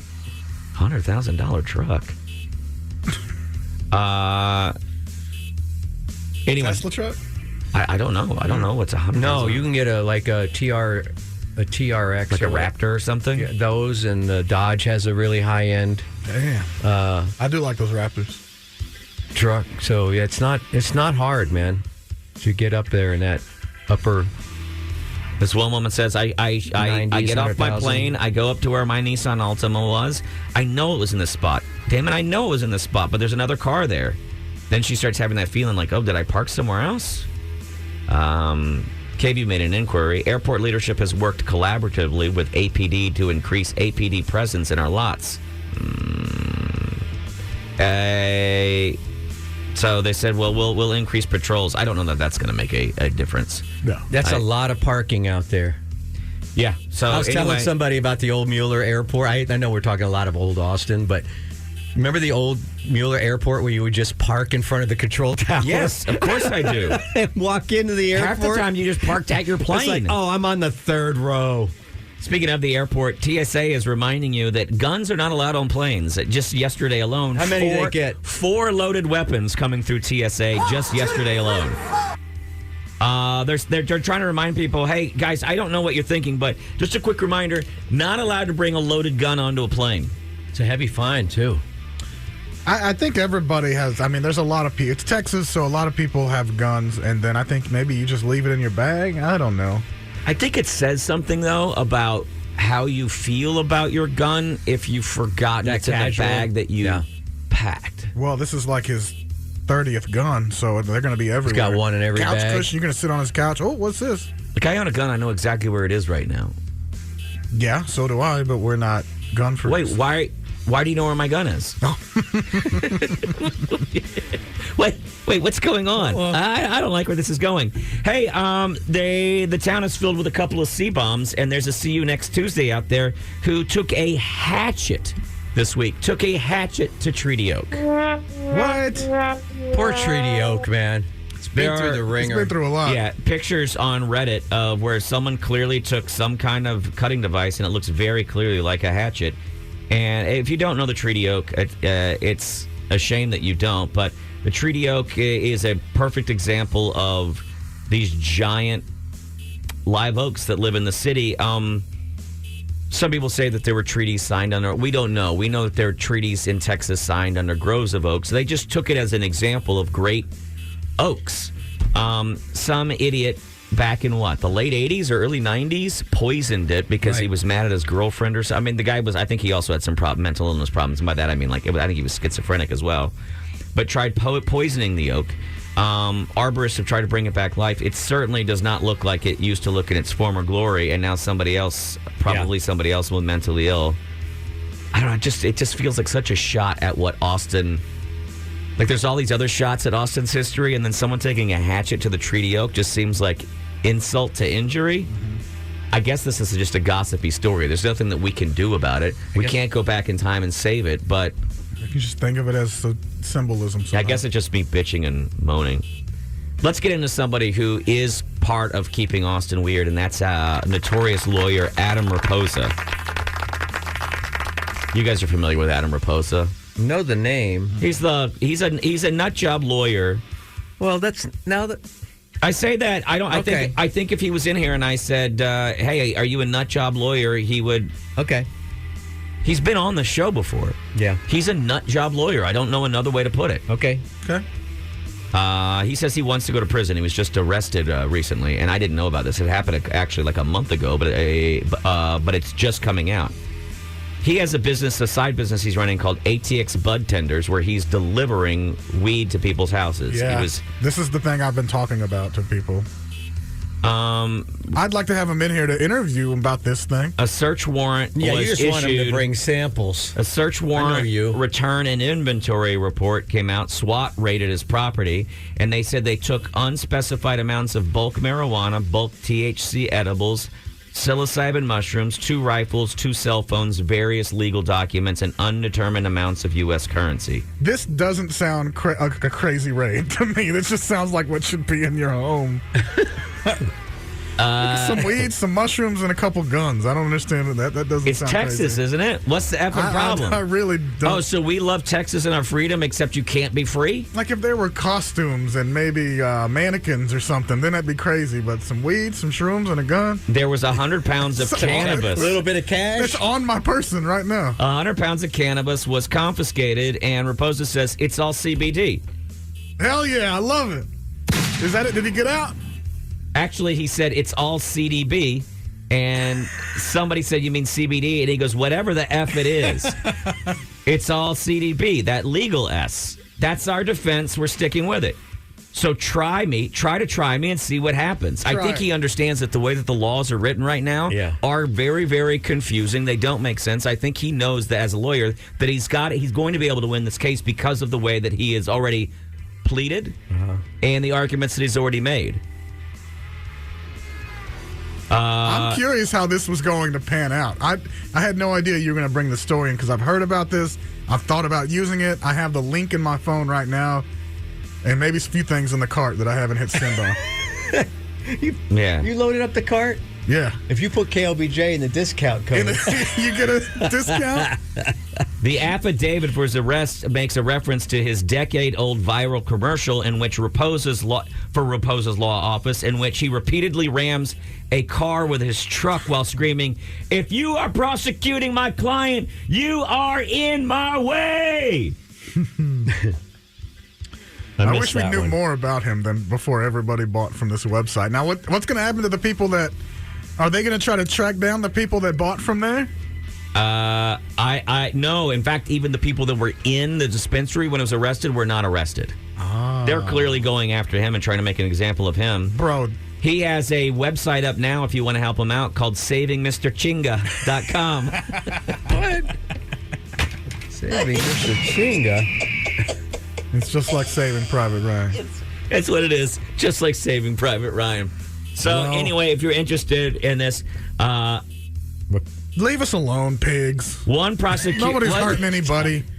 One prosecutorial system that will not be working to lock him up is Travis County District Court. On January 24th, a motion was granted allowing District Attorney Jose Garza to recuse his office from prosecuting the matter and instead appointing a pro tem prosecutor. A rep at Garza's office reviewed the Chronicle's copy of the motion, but did not offer responses to why the recent primary winner is recusing himself and why he wants to assign it. Because... have you heard the commercials against him right now? Yeah, You're letting criminals on the street. Are you ready? You're going to get raped. Raposa said, I actually wanted Garza as a prosecutor because they're soft as baby S. Wow. But what are we arresting him for? Really? Because, man. He was doing that stuff that's... Everybody's illegal for decades. Anyway, that's all I'm going to give you for today. That's enough. Oh, what do you call those things? That's a lot. It's enough. Austin area. Hey, everybody, that's today's Austin area headlines featuring Saving Mr. C. You feel okay about that, Bob? Yeah. Feel like you know everything now about the city? I thought it was entertaining as hell. You didn't really need any of the other stories, did you? I mean, there's other stuff out there, but we didn't need it, did we? I don't think so. I mean, I don't know. You got a little TSA. You got some airport. Got a little drugs. We need to follow up on that drug one. We'll keep an eye on it. Our people will follow the story. Well, I had seen the part where he was arrested, and I hadn't talked about it much because I was waiting to see more information to see if it was going to pan out. Luckily, the Chronicle sent an investigator out there to chat with him. And they ran through it. I will say, here's one more thing. Okay. We mentioned, didn't we, that Barry Manilow is going to perform his last concert ever? Last Austin concert, yeah. Yeah. And we're over time. One last thing. I'll give a shout out, okay? All right. You're familiar with Jew Boy Burger, which I think you've enjoyed. Love Jew Boy Burgers. Jew Boy Burgers is opening a brand new restaurant in Austin. Are you ready? Yes. Mm-hmm. It's going to be inside the hole in the wall, and it's called Jew Boy Cantina, and it's a huge grilled burrito concoction thing where he's like doing stuffed burritos. Thought you would like to know that. Thought you would like to know that. We got to go one lunch, Bobo. We'll go to the soft open. I don't have my read sheet, so I don't know what's supposed to be here. Oh, boy. You've done window. Oh, it could be. No, not you. That's the It's wrong actually thing. nothing here. Mornings with Matt and Bob are powered by Chuy. Reminder that we have a South by Southwest Day Party going on. KLBJ does. This is put together by all of our music guys and promotions department. It's at Come and Take It Live on East Riverside. Starts at noon every day. Goes to 5 o'clock. 3 bands playing today. Kitty Cone, Kate Angel, Olive Vox. and drink specials as well. And it's a nice, cool place inside. Yeah, I'll say that. And then this is Bob's favorite part: ample free parking. I love it when you can just roll up to a place and Ample there's a free spot parking. just for you. I rolled up yesterday. It was a little crowded in the parking lot, but I found a spot right away. And you can too. Yep. Fred can too. You can too. You can too. So can Fred. Fred can too. So I think a lot of the staff will be out there again. You want to meet Johnny Rude will be out there for sure. I'm going out for probably a couple hours today. Yeah. Hang out, get loose with it. Yeah. Chuy came up with an idea for you this morning. Oh yeah. Are we gonna go there? Of course we're going to go I'm there. gonna look like an idiot. Been waiting again. for this for a full hour and a half and waiting to get back to this. People must be just like this guy. Chuy, what did you point out to him this morning? Yesterday you guys went to lunch. We had a quick taco at Amaya's. Anytime you guys can have lunch without me, it's always exciting. Love hearing about Get it. a lot of work done. But we did. We got a lot done. I looked at it more like a business meeting than lunch. Then it can be a write-off, man. These flights. I kept the receipt. I picked up the tab. You guys came up with the idea because you were talking about that you were thinking about maybe going back to Vegas, but for less than 24 hours, flying in, seeing a concert. This is my idea. So staying awake because then you can get like a red eye out. I can get I wouldn't know if it's a red eye, but a 5 a.m. flight. So all I have to do is kill a few hours in a casino at night because Vegas never sleeps. So why even spend the money for a room? I leave here. Nothing says I don't drink and I don't do drugs like I'm going to go to a concert. Then I'll just walk around for a little bit and then hop on a plane. Yeah, I'll have something to eat. And, and kind of enjoy yourself? How are you going to find an open restaurant after midnight in Vegas? I know. So that was my plan. A quick in, quick out. Fly in there on points. Leave after the show. Get there around 3. Right. Show's at 7:30. Yeah. Goes to about 11, 10:30, 11, whatever. Then back to wherever home base is going to be. Whatever. But then it might Chuy be. looked online, and it turns out that he can get a flight. He could go see the show with you, but then he's saying if you stay a little extra, But I don't wanna stay. you guys can go see Wu-Tang. I don't want to stay and see Wu-Tang on Saturday. Wow. You sure you want to say that into the microphone? You sure want to? I would want to, Hey, but Bob, Bob, repeat after me. I'm a big loser. Yeah, that's what you're saying when you say. I just put the L. When you up. say I don't want to go see Wu-Tang, that's what you're saying. I don't want to spend the money. Wu-Tang is for the children. They I don't really want are. to spend the money. I just want to go up and come back. But what's a couple extra R.I.P. $100? Yeah, couple hundred extra dollars. just because then you start talking about going to Nobu.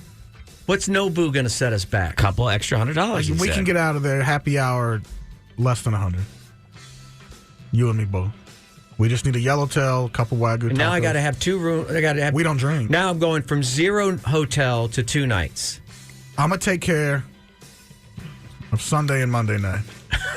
Can't stay. I'm not taking off from the show. I want to be back. Chuy will take care of 2 nights of the hotel. You're going to be just outside of the city, though, and Yeah, I'll be in Henderson. yeah, but he's got to be. I mean, here's the great thing: the hotel he has picked out, you can turn on the AC, you can turn it on and off your own power. It's right there underneath the window. Sawyer is going to be up there the same weekend. Yeah, that's what's gonna be great. We can. No, meet he with won't Sawyer, be. go He see won't hang Wu-Tang. with us because he's on a bachelor party. Oh, he'll situation. find time away. If you guys are going to Nobu, why wouldn't he want to go hang out there? Plus, he heard that you're buying. I don't think it's really expensive, and I don't think it's an inconvenience. I already have this to trip. have one of the greatest stories, maybe, I have this, for us to live. I have this trip planned with military precision. I even know since I can't bring a bag because I can't take a bag into the concert, so I can't even have like a backpack or a whatever. I love leisuring on military time. One set of clothes. I know what's going to be in my pockets. You could do the same thing and stay for 3 days. You don't have to take anything. You can, when you get there, you buy a toothbrush. Now, that's it. That's what I do. Same clothes, you're fine. Wow, how much are you planning on sweating? But No one sweats in the desert. I have a personal bag, 3 days of stuff. I hit the Walgreens, get your toothbrush. Yeah, I can't have a personal bag because I'm going to a show and not having a hotel. You put it in check-in at the hotel. They don't know you're not staying there. You go, the hey, hell they don't. They go, what's your room number? it's something, something. I'll be back. Hold this. Here's $2. Do you remember how impassioned you were earlier this morning? And I said, please, I just want to go and get don't back, talk dude. about this more because you're going to lose the passion by the time we get I'm to done. 8:20. I'm already, and I need to what make these happened? decisions today because the ticket things are selling out and ticket prices are going up and things like that. And it's like it's a $200 flight back. I'm going up there on points. I'll get And you no a flight back hotel on Tuesday. and a $200 concert ticket. I'm like $400. It's a $400 trip. Flight back, $60 on Tuesday.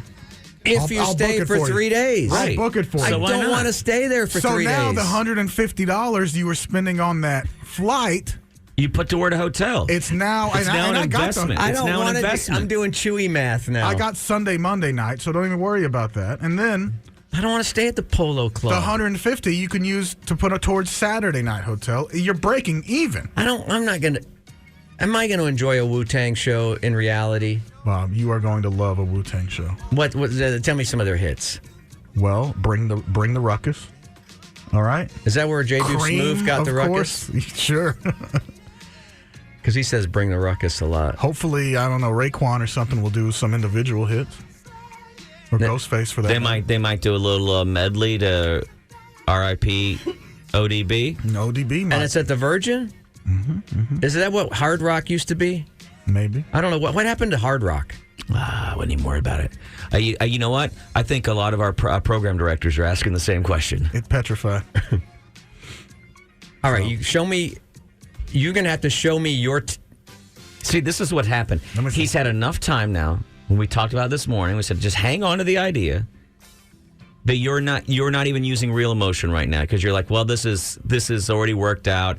This is worked out. I'm not going to go anyway. We're about to book it right now. Yeah, now I'm losing desire. It's like, why? Now I feel just stupid. Like you don't want to go to Bruce either? Doesn't matter. What do you Wow. mean? You went from all gung-ho on this to nothing Doesn't in matter. less than 24 hours. Forget the fact that this is probably his last big tour. He's not saying that, but I've got inside information. It's the end, and you're going to miss his final. You're going to miss farewell of your favorite act because you're afraid of having a good time. I just want to get back. I just want to go and get back. What are you getting back for? Yeah, exactly. What's the rush over here? Honest Nobody can feed the question. dog? You're the only one that feeds him? What are you getting back for? I don't want to. What's happening on Sunday that can't be missed? I don't want a $400 trip to turn into a $2,000 trip. Well, we'll keep That's it all. at 400. Okay, first of all, how are you spending $2,000 It's not hard over there. in 3 days in Vegas? That doesn't make any sense whatsoever. That makes no sense. Do you know what I'm saying? It's not hard. Thank you. It's not hard to do. To go from $400 to $2,000. Yeah. What are you doing? The 2 nights hotel, good hotels. That's $400. minimum $300, $350 a night Right. And for then a that's decent it. one that doesn't have bed bugs. Now you're done spending money. There you go. It's over. Okay, so now my $400 trip's a $1,000 trip right now. Now that's before food and a little gaming and a little bit of fun. Fun. Well, if we're gonna go hunt, if we're gonna go look for Sawyer down on Fremont, Dude, the fun is you're just going to get high out of your gourd and walk around. And it's going to be hilarious to look at people when you're super high and giggly. Wait, when- You're going to be walking I around. missed the everyone's getting walking high around. part. Everyone's walking When around with does those that happen? At plastic Wu-Tang. yards of ale, and you're going to be like, holy well, crap. what are you doing next weekend? It's my wife's birthday. I can't go. Okay, well, this I got plans. Luckily, this sorry. isn't next weekend. This is this Who weekend. wears the? What do you mean? It's the 22nd, I Yeah. mean. Yeah, that's next weekend. No, y'all are going out of town the weekend after. Yeah, Correct. we already did the Yeah. research on that. Right, but this coming week, the next weekend, the 23rd, is my wife's birthday. Well, guess what? She's Oh. gonna have a lot of those. Well, she can come. She can Yeah, come she too. can come with us. She'll love Wu-Tang. And Garth is playing, I think, maybe. All right. I know I'll Donny ask her. Osmond's You're out in? there. I legit will ask her. I, unlike somebody else in this room, I'm not a big pussy. I will ask my wife and say, hey, do you want to go have a blast? We'll take the kids with us. When am I coming home? Just tell me, when am I coming home? Never. You'll be You back. got to understand, this is my third time up there this month, and that is never. I haven't been there in a decade. We'll have and you now back. it's 3 times in 1 month, and I'm kind of burned out on it. We'll have you back by Wednesday, 7 o'clock. Oh no! Why not? What? Why all these no's? No. Why so many no's? I'm going to be getting in that Saturday. I cannot possibly entertain myself for that long in that city. You're in Las Vegas. Yeah, exactly. Swimming pool. When's the last time you got in a swimming pool in Vegas? It's winter there. What's the actual temperature, though, They're heated. Mr. Winter? None of the pools were open. And it's 75 That's not degrees. true that none of the pools were open. There's not a single part of me that believes that the pools were not open. Let's see right now. I'm going to look at the temperature in Vegas. You know how much this flight I'm is? not from staying till Wednesday. Saturday to Wednesday? No. 512-834-0937. Call and help. Let him know. Should he go to Vegas or should he not go to Vegas? I'm going, but This I'm flight doing went my down. plan. I'm doing my military precision. Matt, Saturday to Wednesday, $70 round trip. Dude, I don't know why you wouldn't want to be there. The weather is perfect. High today, 45 degrees. See? Who doesn't want to go swimming? See? That's beautiful. That's perfect weather for swimming. I can do it, but You could go. When's the last time you rode the roller coaster at New York, New York? Huh? It's the indoor roller coaster that goes. It's basically like doing a roller coaster over the city of New York. Let's go see Wayne Slice of pizza. Wayne Newton before he dies. no. When's the last time you saw a man of 1,000 voices? There's 15 different men's of thousands of voices there. I've never seen Carrot Top. I'm over it. I'm not going there for the Vegas style entertainment. I'm going there to see a concert of my favorite artist of all time. Carrot Top is not an attractive man, but an incredible thing about him. When I was doing shows in Vegas one time, I was at an after party, and he was there, and he is, he's a unique looking man. Mm-hmm. But he was surrounded by ladies. Damn. Because Carrot Top, people love celebrity. People love celebrity more than they love anything else. And he Bob was does. surrounded I'm not going by the up there ladies. for the city. I want to go.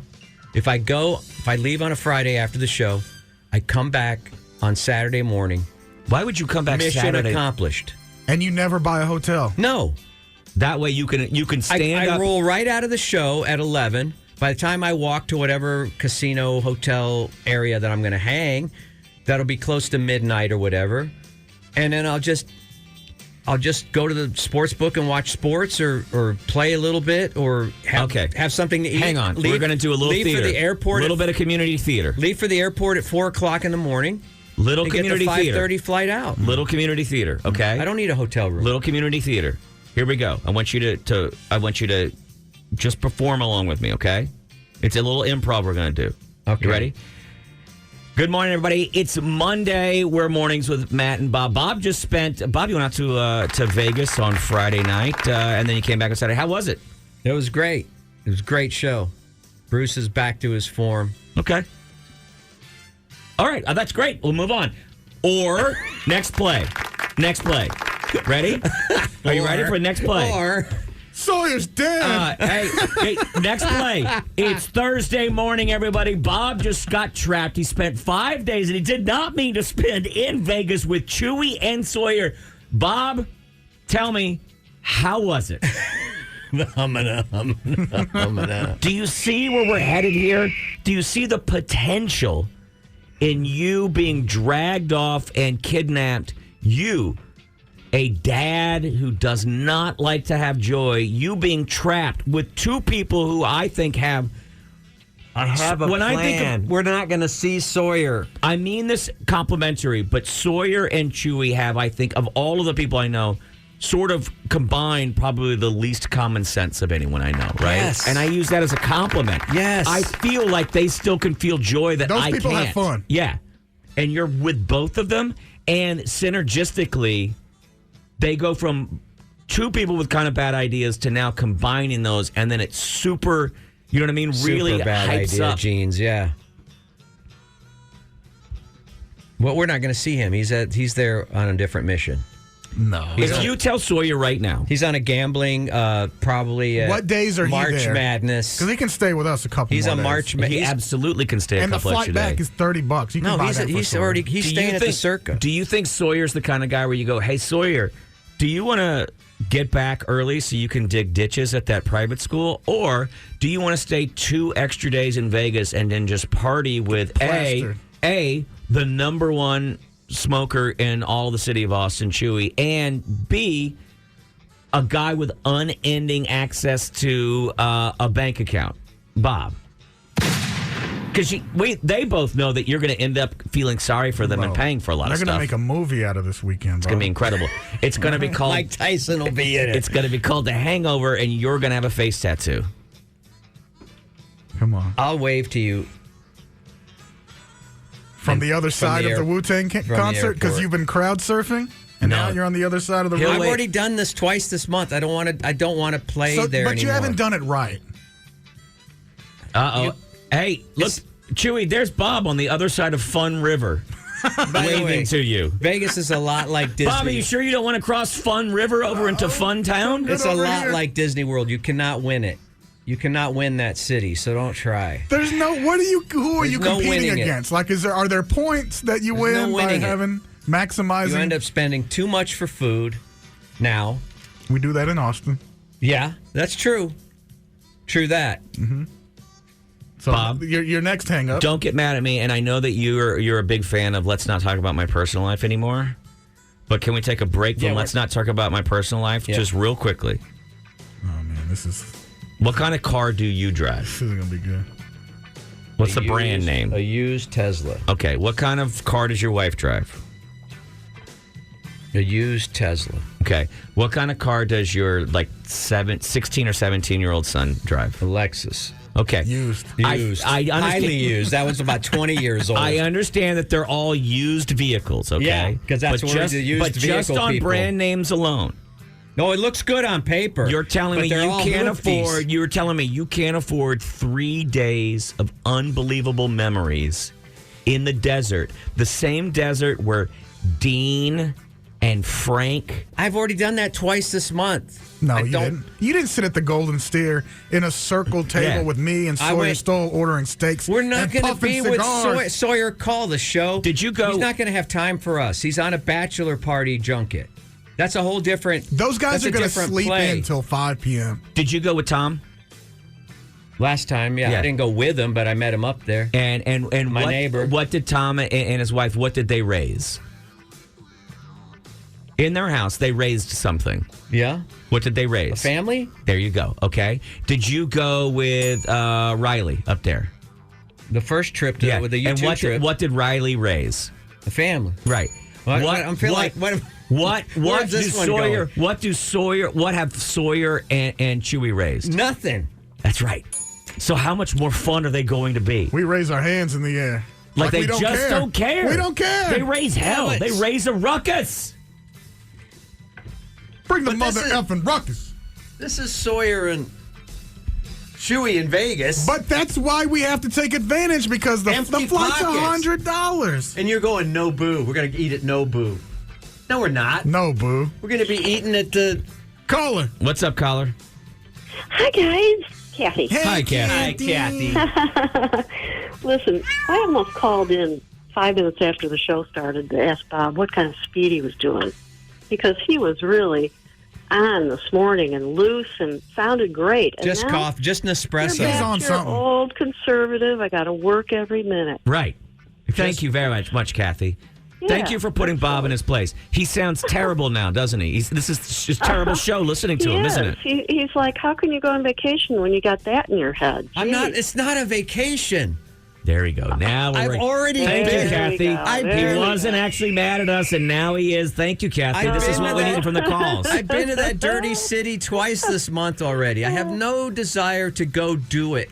I just am going because that's a venue where the show is on a Friday night. I can get in easy. The airport's close to the venue. Why do you not want it to be forget a vacation? it. I'm going to Phoenix then on Thursday. Guys, I'm going to Phoenix instead on Thursday. Guys, I'm on a tight budget. I can barely afford to fly to another city to see a rock concert. You should see my pockets, Things Kathy. are really tight right now. Things are really tight. In fact, the flight was free, and I'm not getting a hotel room. That's the whole point. My flight was free because I spend so much money on a credit card that they gave me a free flight. No. But I can't afford to go, Kathy. You have to understand that about me, okay? Yeah, I understand that about you. Yeah. Wow. You don't want anyone to think you're vacationing. No, I'm not vacationing. Why not? This is a business trip. What kind of image? I mean, you don't want that. This is the business of rock. This Vacationing isn't your brand? Apparently not. I don't even want to go now. Come on. Thank you, Kathy. It's going to be his second show back from his illness. He's probably not going to be at top form. It's probably going to be a little rusty. probably not even going to be a good show. So Wu-Tang doesn't even have ODB in it anymore. He got his son. So he's still going to be a good show. Yeah, they got a young dirty bastard in there now. Well, you better tell me your plans. But there's no way I'm staying till Wednesday. I'll be out Sunday night at the latest. Well, those were my plans. Sunday night at the latest, I'm gone. I thought we would have a little more fun with this because I thought you would have that energy you had earlier this morning and at least push back. But instead, you've just mellowed out and you're like, no, I would rather not go. That's the easiest way. So I can expect you to be back here, and the listeners can expect you to be back here that Monday, the 25th or whatever. With no story. 100%. With no stories. Yep. Well, you'll be doing the show alone because I'll be with Sawyer and Chuy because I've decided that I don't want to get to the end of my life and go, I didn't do anything. I just played by the rules so that at the end of my life I can say what? I've got all this money I can't take to heaven with me, and I'm at least I'm a good boy. I'm very frugal. Maybe the universe can pat me on the head and call me a good boy on the way out. Very frugal. Very frugal. I buy plastic watches. Who's up on the wall right over there? Who? Right over there, back there on the wall. Who's up there? Who's that? That's why I live. Who's that right there? That's on that. Who's Mark. on? You took the Warrior Mark. Where's Warrior Mark right now? In listening in space. No, that's where his body is. Right in front of us. His body is in the container in front of us. But where is Warrior Mark himself? In heaven, right? Warrior heaven. And if he could talk to you right now about whether it's more important for you to play by the rules and be at work, or to go and have an experience with your boys in Vegas, I've had two what experiences would he tell you? already. What would he tell you? Boys. Not with the boys. Not with the. You've gone with other responsible adults, which is effing lame. By the way, effing lame to go with other grown-ups who go, oh, I am a grown-up. Oh, we're going to go to STK and enjoy. Oh, hey, what? Let's get a oh, you know what? Let's be real crazy and get a fancy bottle of wine. Hey, everybody, we decided to get some Camus. We got some Sterling Oak or whatever it's called. Silver Oak. Ooh, Cabernet. Oh, this was a good year. So how are things going at the office? Let's say we all retire early. Let's do that. Hey, Jen, let me ask you a question. How are the numbers looking this quarter? Excellent. How about this conversation? Hey, let's go to Nobu. Look, let's run in there for the happy hour. No drinks. Let's see if we can do Nobu up for $50 a head. Yeah. Hey, Chuy, what are you rolling over there? It's a joint. Let's take shots. Sweet Jesus. Let's Shots. You want to see me tackle that mascot over there? Do it. Go. You're killing this for me. You're killing my joy. I just want to go. Your joy. I just want to go and get back and sleep in my own bed and not be up there. Oh, that was the joy that we're killing? The whole strip is torn up. It's all construction you're now. Killing my joy that was me taking nothing, getting off treating a plane like it was a bus, going into a concert. Yes. With nothing but the clothes on my back. Bob's the only guy we know that leans over to the pilot on the way out of the plane and instead of saying thank you, he goes, keep the meter running. Keep it running. I'll be right back. Don't turn it off. I'm coming right back. Call her. Can I stay in your room Are you? Go ahead. Shouldn't a guy named Cool Bob enjoy a good time and not be so neurotic about? I have a plan. It's the only good point Connor's ever made. Connor just dunked on you. Connor dunked on you. Can't dunk on anybody. Connor just dunked on you. Of course, he just turned you into a Fisher-Price hoop so he could dunk on you. Oh, let's call it a donut and a coffee cup if it's Connor. Isn't it cooler to be jet set than just be, walking around the strip with a bunch of randos for 6 days? That's not what you're doing. You're going to be with homies, going to restaurants, going to drink, gambling at the Derby. I love doing the Derby. I'll only do that if Matt goes. If it's a team thing. Oh, I like how he turned that around. Oh, he's going. All right. Yeah. What about your wife's birthday? I don't give an S about her. This is about dudes. She'll make it to next year. I'm not going to sit on air and tell everybody that I'm a big scaredy cat and that I don't want to live my life. I think I say we all voluntarily call him Cool Matt. Thank you.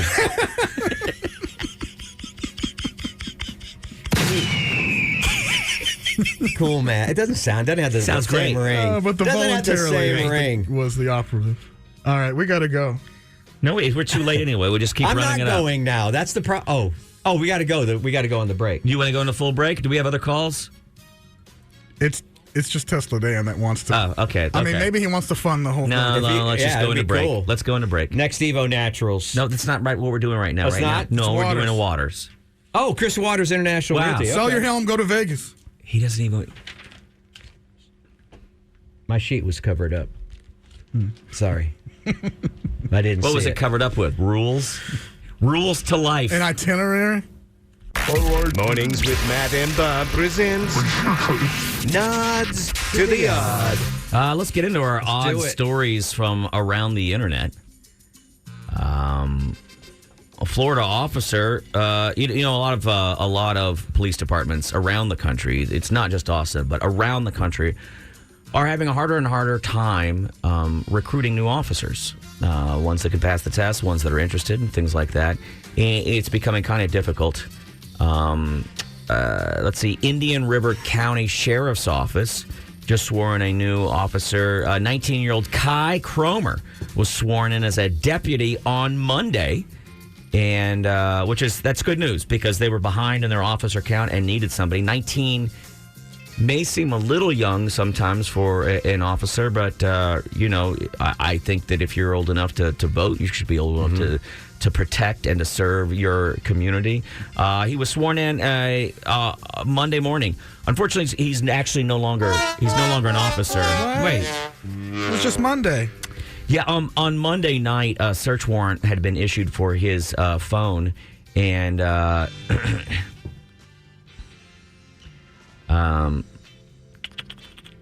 media briefing shared with Script News. It turned out that he had been on call at a high school when a brave young female came forward to another sheriff and alerted the police. And she said, "Hey, that new guy, I saw a picture of him this morning being sworn in. He's been contacting me via Snapchat and asking for topless photos." She told police she felt very uncomfortable just seeing him on campus where he had been assigned. And it turns out that they arrested him, and it turns out that his phone was filled with child pornography. So, back to the drawing board. I guess we got to get somebody else to recruit. You got to get a recruiter out there. You got to start working to train somebody else. We can get somebody else in there. A total of 4 victims have come forward so far that are very concerned for their safety. They said, "We don't like having a police officer on campus who has requested nudes from us in the past or has gotten them and then held them against us and said, hey, if you don't send me more, then I will release these to your friends and to the rest of the school." Yeah, you're ruining the nude exchange, you know? Really are. You shouldn't be so heavy-handed with that. And that's that story. Mornings with Matt and Bob presents Nods to the Odd. Here's another story. A man has refused joy for the last 40 years. Bob Fonseca's in the news? Come on, man. He was recently offered a 4-day trip to Las Vegas with at least 2, maybe even 3 of his friends. And he said, nah, I'd rather fly into Las Vegas, watch a concert, immediately leave, sit in the airport, hop on the first thing so that I can be back in town to do God knows what.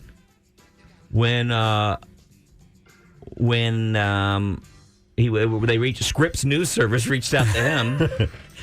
He said, come on, man. I've already been to Vegas twice already this month. Why would I need to go a 3rd time? And Scripps said, I don't know, because it would be fun. And he said, my life is not about fun. Nothing fun about it. It's about efficiency. He said, you don't understand. I got 5 cars I got to take care of. To which they said, what does that have to do with you having fun? And he said, this is ridiculous. I don't have to answer these questions. He then took a bite of his white bread sandwich, which only contained 2 slices of white bread. That was it. Then he spit out the pieces because he remembered it was carbs. Yeah. Mornings with White Matt death. and Bob presents Nods to the Odd. A woman has exploited... Wait, that was the story? That was the story. That was a complete story. Wow. Dawn Thompson is being charged with 1 count of theft after she was spending a lot of time at Pump and Pantry. Turns out that it took the owners about 6 months to figure out what was up. A loss prevention manager discovered that 1 card had been repeatedly used to get free gas over and over and over again as he was doing an audit. It was Thompson's card. It turns out that upon further investigation, police learned that the fuel pumps received a software update in November of 2020. The update managed orders and reward cards, and it was made at the request of customers and staff. Unbeknownst to the company, the update was exploitable. It allowed anyone to swipe a rewards card twice to enter the pump into demo mode. And from there, a user could pump gas for free. She had figured out that you could swipe it twice, and so she's been going over and over and over again to get gas. Then she got cocky. Police said that she ended up pumping $28,000 worth of free gas in 6 months. She was inviting friends up there. She was arranging to lend the card out to other people. Man. Her bond was set at 10% of $7,500, which would be $750, which would be about all it would take to enjoy 4 solid days of fun in Las Vegas, Nevada, with a couple of your buddies, hitting up Nobu, smoking some J's, legally, I might add, and walking up and down the street and just laughing, just letting go a little bit. Oh, my God, life has been pretty good. I didn't realize how fun life had been. This, you know what? This is fun with you guys. I'm having a good time. Forgot about my life. Yeah. Yeah. Amazing. One woman paid Thompson $500 for $700 worth of gas. Thus, she got $200 off. Just like good margin. Just like Bob would get off of his second flight if he waited till Tuesday to fly back instead of flying back immediately Saturday morning. Thompson came into possession of the card. She got it in lieu of a payment from a guy who was paying off a card debt. They reached out. 11 Now reached out to talk to him, but they couldn't talk to him because he died in January. His only regret? Not going to Vegas with his friends that one weekend. They invited him out. Here's the weird thing. He's dead. Yeah. He's having more fun next weekend than Bob Fonseca's having. Mornings with Matt and Bob presents Nods to the Odd. And Sawyer's not even going to hang with us. A mysterious silver monolith has been found on a Welsh hillside. Oh, I love I love monoliths. I know you love monoliths. They stand still and they don't do anything. There's no colors or nothing. There's nothing to them. You can't move them. There's nothing to them. They don't do anything. There's no joy there. You can set your watch by that monolith. God, you must love a monolith. I do. You can count on them, unlike you guys. They're stable. A man says he found it on Hay-on-Wye Powys, which is the weirdest way to name anything, but that's what the Welsh are up to these days. It resembles the same 10-foot tall monoliths that were discovered in 2020 in California, Texas, Florida, Wisconsin, Romania, and England's Isle of Wight. So there you go. No one has come forward yet to claim responsibility for the Welsh monolith. I like that part, too. But it is there. It's there in Wales. Anyone can go see it. Bob, you should plan a trip. You could fly to Wales, get off the plane, walk over, see the monolith, go, oof, I'm a little exhausted from all the fun. Hop back on the plane, fly back here. Should be fun for you. Mornings with Matt and Bob presents Nods to the Odd. And finally, Goodwill has auctioned off a Lego piece for over $18,000. What? Damn. The Lego piece was originally priced for $15 at a Pennsylvania Goodwill. I got to look through CJ stuff. What's so special about the? Is it one? Oh, it's that golden brick from the Lego show. No, it is a golden bionicle mask. Goodwill officials said workers at the store in Dubois, Pennsylvania, or Du Bois, were sorting through a bag of stuff when they found the small brick. You wouldn't think anything of it. It came in looking like an old Lego box. He said the piece was listed for $14.95 online. We didn't know it was worth anything until someone reached out and said, "Can I buy that for $1,000?" So they decided to look into it more. It turns out it is an extremely rare Kanohi Huao mask. Lego created only 30 total of the gold masks. It was a giveaway. There were 25. These was years and years and years ago. It ended up being sold on auction for $18,100 to an anonymous collector. A guy who realized, oh, guess what? If I have all the money I could possibly have in my pocket when I'm dead, it won't do me any good. So why not do something crazy like, I don't know, spend $18,000 of it on a simple, tiny toy?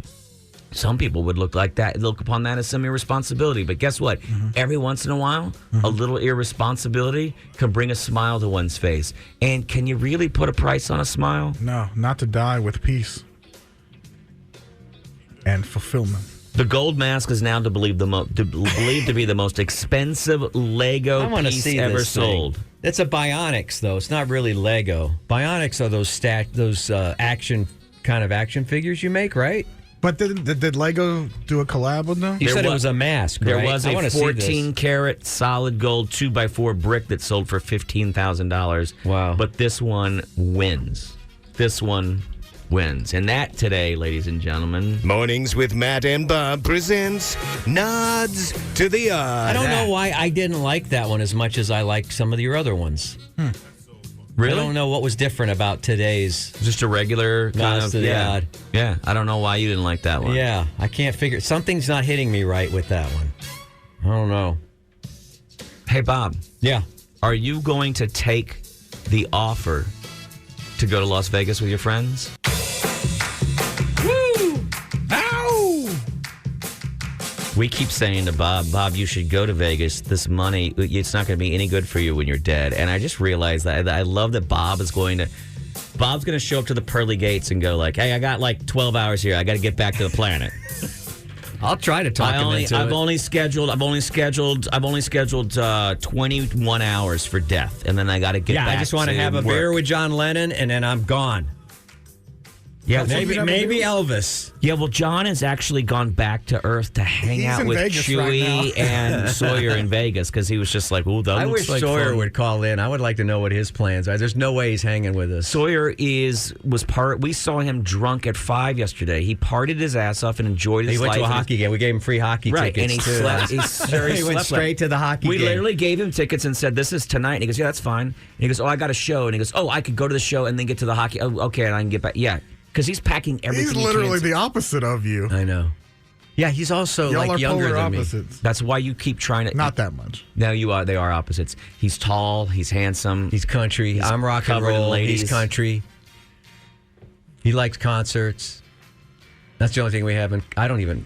Listen. I'm just let me. First of all, you're giving me a hard time, Chuy, and I don't want to prolong this. You guys have prolonged it. You put it into the spots. You put it into the nod to the odd. The only place we didn't put it into is your mind. It's the only place we didn't put it into. But I haven't seen you buy anything. You know why? It's because you said I'm not staying till Tuesday. I haven't seen one reservation. I haven't seen you make one commitment. I have a flight and a concert ticket. And you'll leave on Sunday? I can. I don't have my return flight yet. Then we'll at least have. I've got.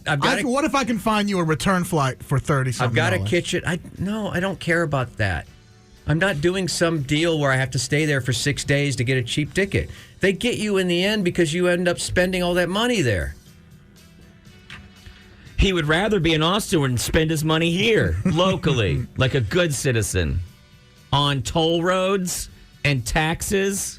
I might be persuaded to stay till Sunday night, but I'm not. I can't. It's a start. It's a start. All right. We can have one night, but I'm flying Southwest because that's my airline. I'll have to stay until Wednesday. I'm not flying Spirit. Can I point out something? The caller just said that this is starting to sound like Ferris Bueller. Oh yeah, called off air, and that you're Cameron. And here's the deal: Ferris didn't say if you get out of the house, we'll go be part of a parade. He just said let's get out of the house for a little. And so the Sunday is a way. You could trap him and then make him miss his flight.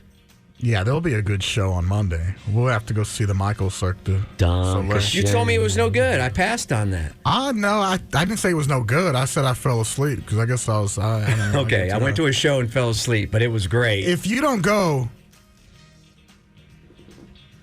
I'm not gambling. I'm not going to a show. I'm not doing anything. Who's on there? Caller, what's up? Caller.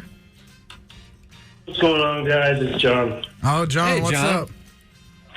Hey, I wanted to talk to y'all off air because we can't necessarily talk about what I want to on air. All right, let's go. I'm going to go ahead and click over off That air. sounds nefarious. Hang on 1 second. There we go. And No, don't. Go ahead. What could be so bad he can't talk about it on I don't air? know. Yeah, is it germane or related to what we're talking about now? Is it tragedy? Is it illegal? Well, I'll just say I was going to give a recommendation, and I have power, and that's all I'm going to say. Okay. Oh, wow. Is this Greg Abbott? No, I wanted to talk to you. It's nothing bad towards y'all. I can't say it on air because you guys will get in trouble. I'll get in trouble. Okay. And well, how can we get in touch with you? Because now you've. Well, I'll call back at break. I called a break. I was trying to get you in between the song. Yeah. Okay. Sorry, bud. Yeah. Well, just if you don't, maybe try 9:30. You guys secretly know about me. I'll just leave it at that. Yeah, I just figured it out. Okay, we got it. We can't talk to you right now, John. Okay. All right, thanks, John. All right, thanks. All right, I'm lost. But then again, I'm usually lost. This. Not that. Are you still not? Are you still not here? Have you lost your mind? We've had an international symbol in here forever. Okay. Are you still not able to figure that out? Bob, did you eat a stupid pill this morning? No, I don't know what that is. Okay. God. Now we just spell it. Spell the whole thing out. I'm just going to write it, and then I'm going to burn the paper. Wait, you got your... Oh, okay. Okay, Here. I got you. Here. Okay, all right. Yeah. I thought you were pointing at your appendix. I think I know his Why recommendation. would I point to my appendix? I don't know why you were doing that. That's why it was a mystery. I think his recommendation was, hey, a little more entertaining. Oh, yeah. It could be. I don't know. A little more entertaining, guys. Lupe. Hey, what's going on? What's up, Lupe? Good to see you the other day. Yeah, good to see you, Lupe, as well. So it was nice to meet all your friends. Where'd you see Loopy? Of course, it's not Loopy. Loopy. It's Loopy to me. Lupe. Where is it? Okay. Where'd you see him? I saw him at Buddy's place. Oh, okay. What's the thing underneath Buddy's place? A place for friends or something like that? Doesn't it say? The place. I think it's the place of happiness. The place of happiness. I saw him. That's where I live. The place of happiness. Yeah. There's no better place to be on, especially on a beautiful day like that when you came by with that cool breeze coming through the doors. Oh my goodness, and a cold beer, little Conway Twitty on the jukebox. You can't beat it. Make it sound so good. Stuff. Absolutely. I would have changed to Glenn Campbell. Hey, anyway, that sounds like good, nice fun, and you're making Bob zone out. So what did you want to call about? You want to talk about taxes or something? Let's get him back in the show. Here's what I was going to bring up was this whole craziness that's going around about this eclipse thing. They're talking about stocking up for 3 days on groceries and gas before this whole eclipse thing. Right. And why? In my head, it's 3 minutes of darkness. I mean, what do we do? The whole world is based on sensationalism. That's and also, Lupe, the worst thing you could have done is But one of the things that we have to do, when we've learned over the years, is like a kitten, and you shine a laser pointer. We've been shining a laser pointer because I know that this is the kind of thing where Bob will lose his mind. What if he sees any of these articles about how you should be stocking up on groceries and water? I read an article that said you need to make sure that your computer is all updated and everything before the eclipse. Get all the updates on it. No, you didn't. Yes. Why? Because it's an eclipse. An eclipse has nothing to do with... Why do I need 3 days of groceries? They're saying that so many people will come to Central Texas, so many hundreds, like more than I've ever been here for F1 or ACL or anything. They're saying it's going to limit access to certain things. Yeah, I think we can handle it. They're expecting over 75 million people to come to Austin. Wow, that's a lot. It is, and I made that number up, but it sounded amazing. We don't even get the full eclipse. It sounded good. Yeah. No, I'm just thinking it's 3 minutes of darkness. It's not the apocalypse. I mean, what is going on here? Here's the thing. It's way overblown. Here's the thing. If you look at the trail of where the apocalypse is going, I meant to say eclipse, but I like apocalypse better. Mm-hmm. Okay. And you look for major cities that you can fly into to still enjoy. You can go to St. Louis or Kansas, which, tell me if that sounds fun. You can go somewhere in Iowa. You can go somewhere in Oklahoma. But along that stretch is Austin, Texas. And so what's happening is these people from Europe, Australia, all over the world who want to see this because they don't have these totality eclipses all the time, who want to come and when they looked online and said, what are the coolest cities? It turns out that the Austin, San Antonio region, Central Texas, pops up as like, it's a blast there. It's so much fun. Yeah. So they all were like, let's get tickets, I guess, to go to Central Texas there. And then since we're flying from far away, the last thing we want to do is fly to a city for one day and then fly home. Because they're not all Bobs. They're like, if we're going to take a trip, let's take a trip. So it's supposedly the amount of inbound flights at the time are going to be pretty outrageous, and the hotel rooms are filling up. And all I haven't heard any of this. This doesn't make any sense. Really? You haven't checked nofunnews.com? Eclipse should be at the top of the list. Yeah. I'm going to see if this is even. Well, here's what I'm panicked about the eclipse. So Travis County, all the regional counties around here have already declared emergency disasters, because that when you declare an emergency disaster, it's not because we're actually having a dead disaster, but it does allow things for like you to send EMS trucks from one zone to another without having to get paperwork filled out beforehand. And so by doing that ahead of time, they'll be able to move city services around faster, right? They're saying, hey, look, we're not planning on the grid going down. Don't have to worry about that. It's just this is for communication. But one of the things that was brought up in the article is they were suggesting that people fill up on gasoline beforehand. Now, do you remember what happened with all the lunatics in the city one time before when they said, oh, because of a hurricane, we might run out of gas? Do you remember what the lunatics in this city did? Do you remember the picture of that one dude who had 2 55-gallon drums in the back of his truck and he was just filling them up with no cap on them or anything? We're the morons in this city. Sorry, I love all of us. But we're morons. Anytime they tell us we might run out of water, we always see that same picture of the inside of an HEB where everyone bought up all the water. Yeah, so even though I know people are being unreasonable, what happens is since they're panicking, now I'm having to react. Like, okay, I think they're completely, they're overreacting. But that makes me have to sit in line with everything with everybody else. But I can give you a quick hack on that. Okay. What I learned during that last time when everybody was rushing to get gas and all the gas stations were completely out of gas, it was the regular that was out of gas. You can go to any gas station and fill up on Supreme. You're going to pay a little more, but you can get a full tank of gas. It was the regular that was all out. Nobody was paying that extra 4 cents for the Supreme. So that's the hack. My car can't take Supreme. Here's the other. I bet your taco order can. Here's the other hack I have for us. April 8th is right up against a weekend. We could be spending that weekend in Las Vegas and not even having to worry about all the schmoes around here. That's true. It says Central Texas wedding venues are booked out for the Great American Eclipse. Texas officials, another headline, warn schools to close ahead of solar eclipse. I love how much we overreact. And I'll give you another hack. Do you remember during COVID when the line around HEB, the one over there, 2222, what was it, like North Lamar, the line would go around the store?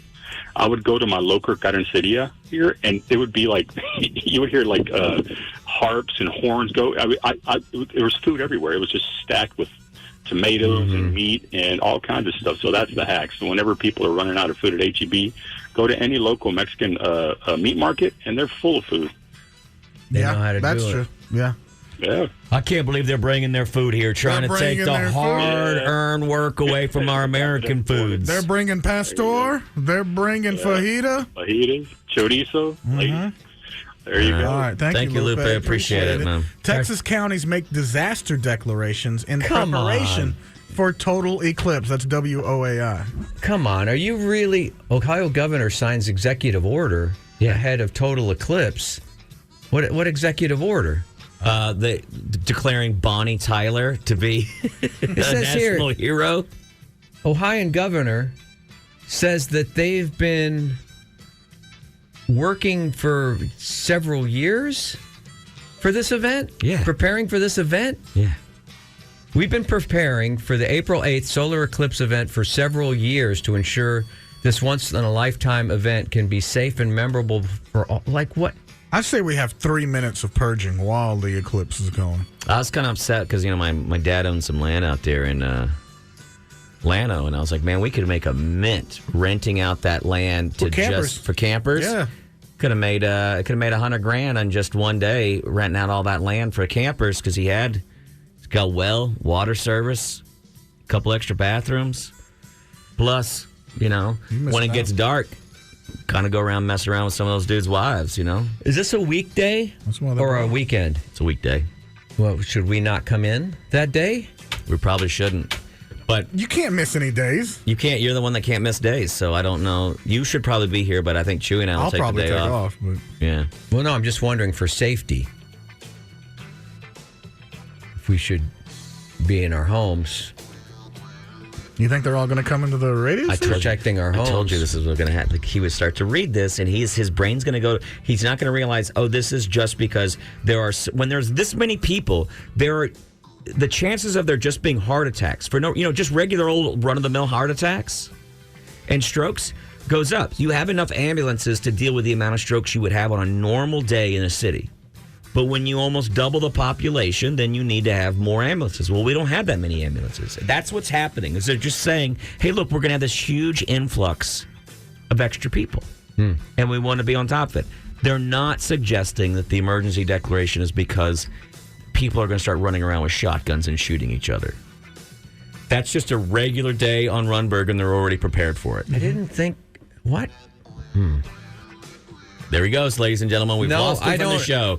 We have lost him from the show as he begins reading over and over again about the tragedies that are coming up. I just don't understand the entertainment value in an eclipse. I don't understand. Is it just another I'm with you. It's not even a good selfie opportunity when you think about it. I think some people think they can recharge their crystals. Yeah, I mean, I don't know. I don't understand the appeal of an eclipse. I know they only come around once every so often. Well, this type of eclipse, a show like Mornings with Matt and Bob, powered by Chuy, it only comes along every once in a while. This type of eclipse only happens like once in a lifetime as well. So to witness it, some people want to do something that happens only once in a lifetime. I'll look at UPI's picture when they come out. Will it be pitch black outside when it happens? No. It won't be pitch black, but it will be like just before the sun sets. Like, it'll be dark. It'll be dark for a little bit. And here's the amazing part. They're now saying when is it? It's 2026, I think. 2026 or 2027. They're having another one of these once-in-a-lifetime events, and they are already declaring a national disaster for that. People are coming from literally all over the world. They're coming to Austin again. Supposedly, Bob's going to smile.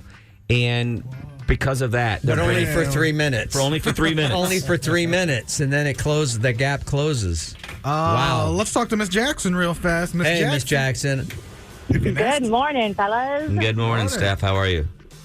Good. Can I please be Bob's proxy? Yes, absolutely. You want us to take you to Vegas? For Vegas. It's been a long time since I've been in some trouble. We can cause our own emergency disaster. I had no idea how quickly I would turn on Bob, but hot party girl wants to go to Vegas with us? I don't even know. I'll win everything we spend back at the craps table. I love it. I love that optimism. 7-Eleven. You see, this is someone. Oh, she's that good, huh? Yeah. I didn't make any. Well, I'm sure she can make it back somehow. Yeah. Listen to that. we can have discussions. Listen to that giggle. I know. Dude, that's somebody who's having fun with her life. I know. Mm-hmm. So just giggly and I'm fun. out on Town Lake right now, enjoying all the beautiful trees and water and high fives. I love to jog and give people high fives. You're jogging right now? And people give you high fives? Yes, people love to give high fives. Please tell me you're jogging topless. Tell me someone's missed. No, y'all sound like a bunch of ignorant rednecks. I love you guys. I got to get back up to speed. Thank you. All right. Be good. Be safe out there. But take me to Vegas. Take me to Vegas. All right. We're putting you on the list. Did she say she has to get back on speed? I think so. Well, she'd slowed down her jog. I think she'd slow down her run to talk to us, so she wasn't breathing heavy. Which right. I don't know why. Chuy, do you have plans for SXSW? I thought yesterday you said you were going to go pick up a pass or something. Are you going to go do stuff? Doing all the film stuff? I'm going to do some film badge. I might try to go see Civil War. I do want to see that movie really bad. You were so pumped to go see all these releases. It's like halfway over, and you're like, what happened to you? No, there's still plenty. They do double showings. So do I. Earlier this week, again, like I had friends in town that didn't leave till like Monday and then Tuesday.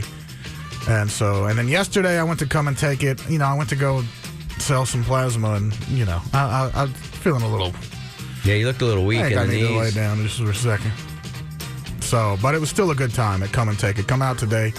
I might be popping by. I'm going to go get my film badge, so I'll be walking around really funny-like because I'm so sore.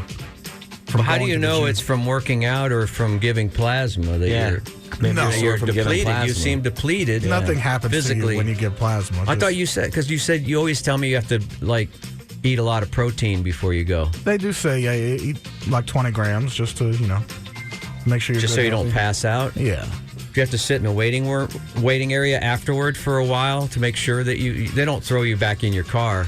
No. Straight away, right? What's the waiting time? No, nothing. Literally, nothing's bad about it. Right. I'm not saying there's anything bad about it. I'm just saying the toughest part is just sitting there with a needle in your arm the whole time. But with that said, I forgot. No, what just I was S by SW with the film festival, whatever. Yeah, I'll probably go check out a few. Maybe couple of films, but here's the problem, and I saw people. I don't even know if we should talk about it because I don't know. They're not a sponsor, are they? South by Southwest. I don't know anymore. I heard people talking on R. Austin, which is the same kind of issue I had. Like I wanted to go see T.I. last night at 1:30, and a friend invited me, but I'm like, that's 1:30, and we got to get in here and do this. It's 6. Yeah. So I'm just like, I don't think that's feasible. But if I had. If I thought for sure I would get in, because the thing about South by is there's a giant long line. And there's different levels of credentials, and we all start moving in. And then you're going to be half the last of the group. line, it's like, whoop. Yeah. Sorry, we're at capacity. Why could you not tell me that? Why couldn't you go to the right here in the line and be like, this is probably right about where the cutoff is. Yeah. So if y'all want to stay, you can. Everybody back here, there's no way you're getting in. And then you can go check out something else. You're saying that they should hire somebody with one of those tick, tick, tick, tick clickers in the hand. Start walking down the lane and go, okay, I'm just letting you know that you guys are very close to where the cutoff's probably going to be, where capacity is going to be. Yeah. And I know that they have like speed passes, but there's a limited amount that people can get. And I don't know. I feel bad for the people that bought, like the guy that was complaining online had a platinum badge. The platinum badge and didn't get in. And he's like, I didn't get in. That's nothing. That's just a color, I guess. So well, that also sounds like somebody who doesn't know how to use the badge line properly. Can't you walk to the front? Yeah. I've done that before. That guy could have just walked in to the the wrong front. line. I've done that at the Comedy Fest. Mm-hmm. It's like I didn't realize I was supposed to be in a different line. Because from the back of the line, you can't see the sign. Well, you go walk to the front first. Yeah, but everybody thinks you're trying to cut. Because South by wise, obviously some acts are more popular than others. I would think. And at what point do you say, yeah, that's a cutoff? Because I think I did the same thing a few years ago just to see maybe Lil Wayne, and then another time for T-Pain. Mm-hmm. And I don't know, it doesn't usually work out. So that's why I'm doing film this year too, because you're not one of the lucky ones. None of us in this room are one of the lucky ones. But what do I got to know, Lil Wayne? I don't know. It's like me. I can never sit inside at Clark's. Like, I don't know. That's just. It's not. I'm not destined to be an inside at Clark's kind of person. Yeah. Yeah. I can't figure out how to do it. It's always you can't come in at all, or you've got to sit outside. But I'm not one of the special people that's laughing and yucking it up inside of Clark's, having the time of their lives. They're always in there, just having lunch and laughing. Yeah. Here you are on the street. Made it look so easy, too. Yeah, they just walked in, and the hostess greeted them and said, right this way. I went last Thursday inside. It was fun.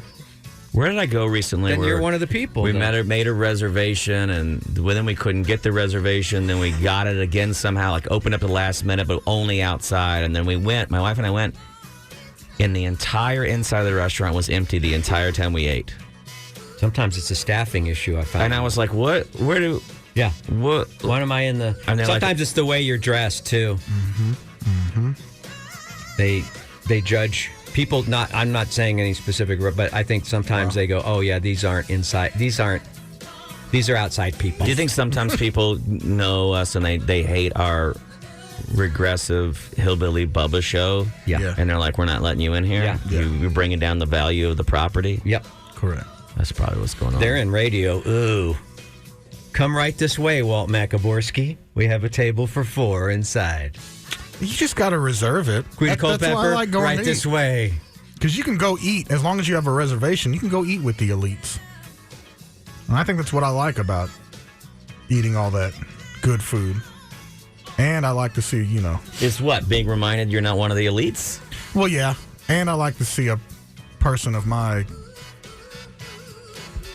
upbringing representing their culture. And what kind of upbringing was that? I just like there to be a brown guy. And I like to be that brown guy. You don't mind being the token. You forced it out of me. You don't mind being the token guy in the. No. So you think that's how you got into Clark's that day? They were like, hey, we got to get one. No. We've got to seat at least one. And we're not. I let my friends go up first, and then I show up after they're all seated. Too late. It'll look bad if you kick us out. So, I don't know. But that's my big beef with South. Yeah. Lines are... Nobody likes lines. I don't mind a line at all if there's something at the end of it. Don't just give me the line ride and line simulator. What's your line limit, time-wise? It varies. Any? It varies depending on what I'm going to see or what I'm going to eat. It's any for me. I've gotten to a point in my life where if there's any semblance of a line, I'm out. If there's 2 people in the McDonald's drive-thru, I'm not going. I'm not either.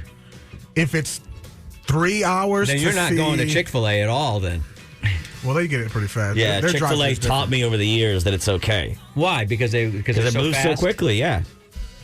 If there was a line to see Frank Ocean, and I'm for sure getting in. How long? 6, 7, 8 hours. Wow. I mean, just name the. I do like 3 hours on Record Store Day. It depends. But that's on just what a happen. That's just more of a scene. I've never done the Franklin's line ever. Have you? No. No, that seems like that's for tourists. I don't feel like I'm missing out either.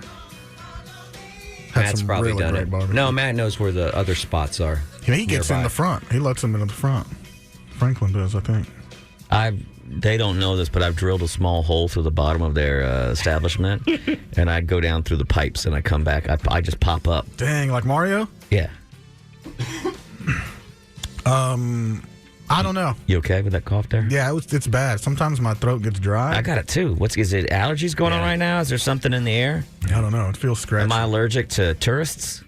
Could be. Oh, you know what it is? If we're allergic to something, because he just called. Tesla Dan? His timing has been impeccable. It would. He called yet? We talked to him yesterday. It's the third day or second day in a row. But he's been calling during the breaks. And he goes, are we on live? Good morning. Hey, that was... Hey. You get 90 seconds, Dan. The timer's going. Good morning. Hey, good morning. I just want to contribute to this junket to Las Vegas. Okay. You're going to contribute financially? In a way, I owe you guys such a debt of gratitude between all of the good hookups you've given me between Breaks to Go, Airco, don't forget Chris QC. Waters. Don't forget QC Kinetics. Yeah. It works. And that hottie that Chuy hooked me up with on Facebook 2 years ago. Gosh, he introduced me to all of our friends. And no problem, buddy. I share. There. Sharing is caring. It ain't fun unless the homies get some. I want to. I know this very private, confidential Russian limousine driver. I'm going to buy you guys a limousine for the whole trip, so you can go in style. And he'll wait at every venue. Will we have organs when we come back? Yeah, right. And then for no answer. Why did you have to throw in the Russian part? Yeah, I feel like it wasn't necessary. That's not a sell. I don't know where you could list. We're kind of at odds with the Ruskies right now. He's an American citizen now, but he was born in Russia. He lives in Las Vegas. Harvesting kidneys. What product could you say is Russian and we would absolutely go crazy for? I'm trying to think. Mail order brides. Oh, yeah, I'm in. It's what certainly gets Tesla Dan's attention. Actually, I just got some products that I used to buy it from Russia. It's been banned, but I get it through UkraineShop.com. It's a Shungite healing cream with the Shungite crystal. It really works. I bet it does. Because Matt and Bob are married. What did it fix? What does it do? Sneezing, apparently. A Schungite. It's a healing cream. It makes you strong as bull, right? Yeah, it's called Schungite. Schungite. So, Matt and Bob are married, but I've got two of the finest escorts. I'm going to share that number with Sawyer and Chuy if they would take some pictures. All right. What do you want? They got to take those pictures across state lines? No. They just send him a picture of that little Eiffel Tower outside of Paris. I'm taking her on the Ferris wheel. We're taking pictures together there. Yeah. Anyway, I really appreciate the hookups you guys have given me, and I have a debt of gratitude. Well, we'll let you know. Show us the will you're rewriting then, and I'll send you the pictures, too. Thank you, Tesla Dan. We appreciate you having gratitude. We have gratitude for you. We'll notify you if we end up going, but it looks like I'm going to be bouncing out. All right. Completely. Okay. Good morning. Good morning. Good morning. Good morning. Good morning. Good morning. Good morning. Good morning. I'm surprised he doesn't go ahoy, ahoy. I've noticed he always clears his throat after the first. Good morning. Caller. What's up, caller? Go ahead. Give us your thoughts. It's not going to happen. Tell us your dreams. What do you... Somebody calling from the back. From the trunk of a Russian limo? That's what I was thinking. Let me out. Oh, I think I heard somebody moving around. Don't help them. Oh, okay. Let's see if we can be really quiet and hear what they're doing. I feel bad because then you're going to hear anything. Fart or something. Yeah, no, they're not. I don't even think that that doesn't even sound like sometimes somebody just forgets that they've called, they're on hold, but I don't hear anything. I think it's a dead line. Is it? No, yeah. That's crazy. I need to get this program back up. You do. Why start today? You'll get to it. I say we leave this caller on until the end of the show. Okay, we'll do that. Let's see. It is the end of the show. Look at that. No idea. Oh, we got one last. Y'all do. Petered and puttered. Y'all do. Is this the end of the show right here? Is that where we're supposed to be out at? 52. Yeah. It's between 2 According and 3. to the government guidelines, we're supposed to be out at 52. Well, we can probably do that. Reminder, if you are out and about today, you look a little something to do with your afternoon. L.A. Lloyd, Drew, Johnny Rude, all of them have spent some time sweating it out and putting together a nice little afternoon hang, basically is what you call it. Day party. These day parties. You know, with rock and roll live. And prizes and giveaways. And it's super low trinkets. Key. Don't worry about all the lines. This is not at 11 o'clock at night. So it's not going to build a line. It's not designed to do that. It's just a come through, have a beer, hang, watch 2 or 3 songs from the band, and then you can get back in your car and go home. It's just supposed to be a nice little thing for you as you're splitting through town or driving around or whatever, and just pop in there and say hello to everybody if you want to.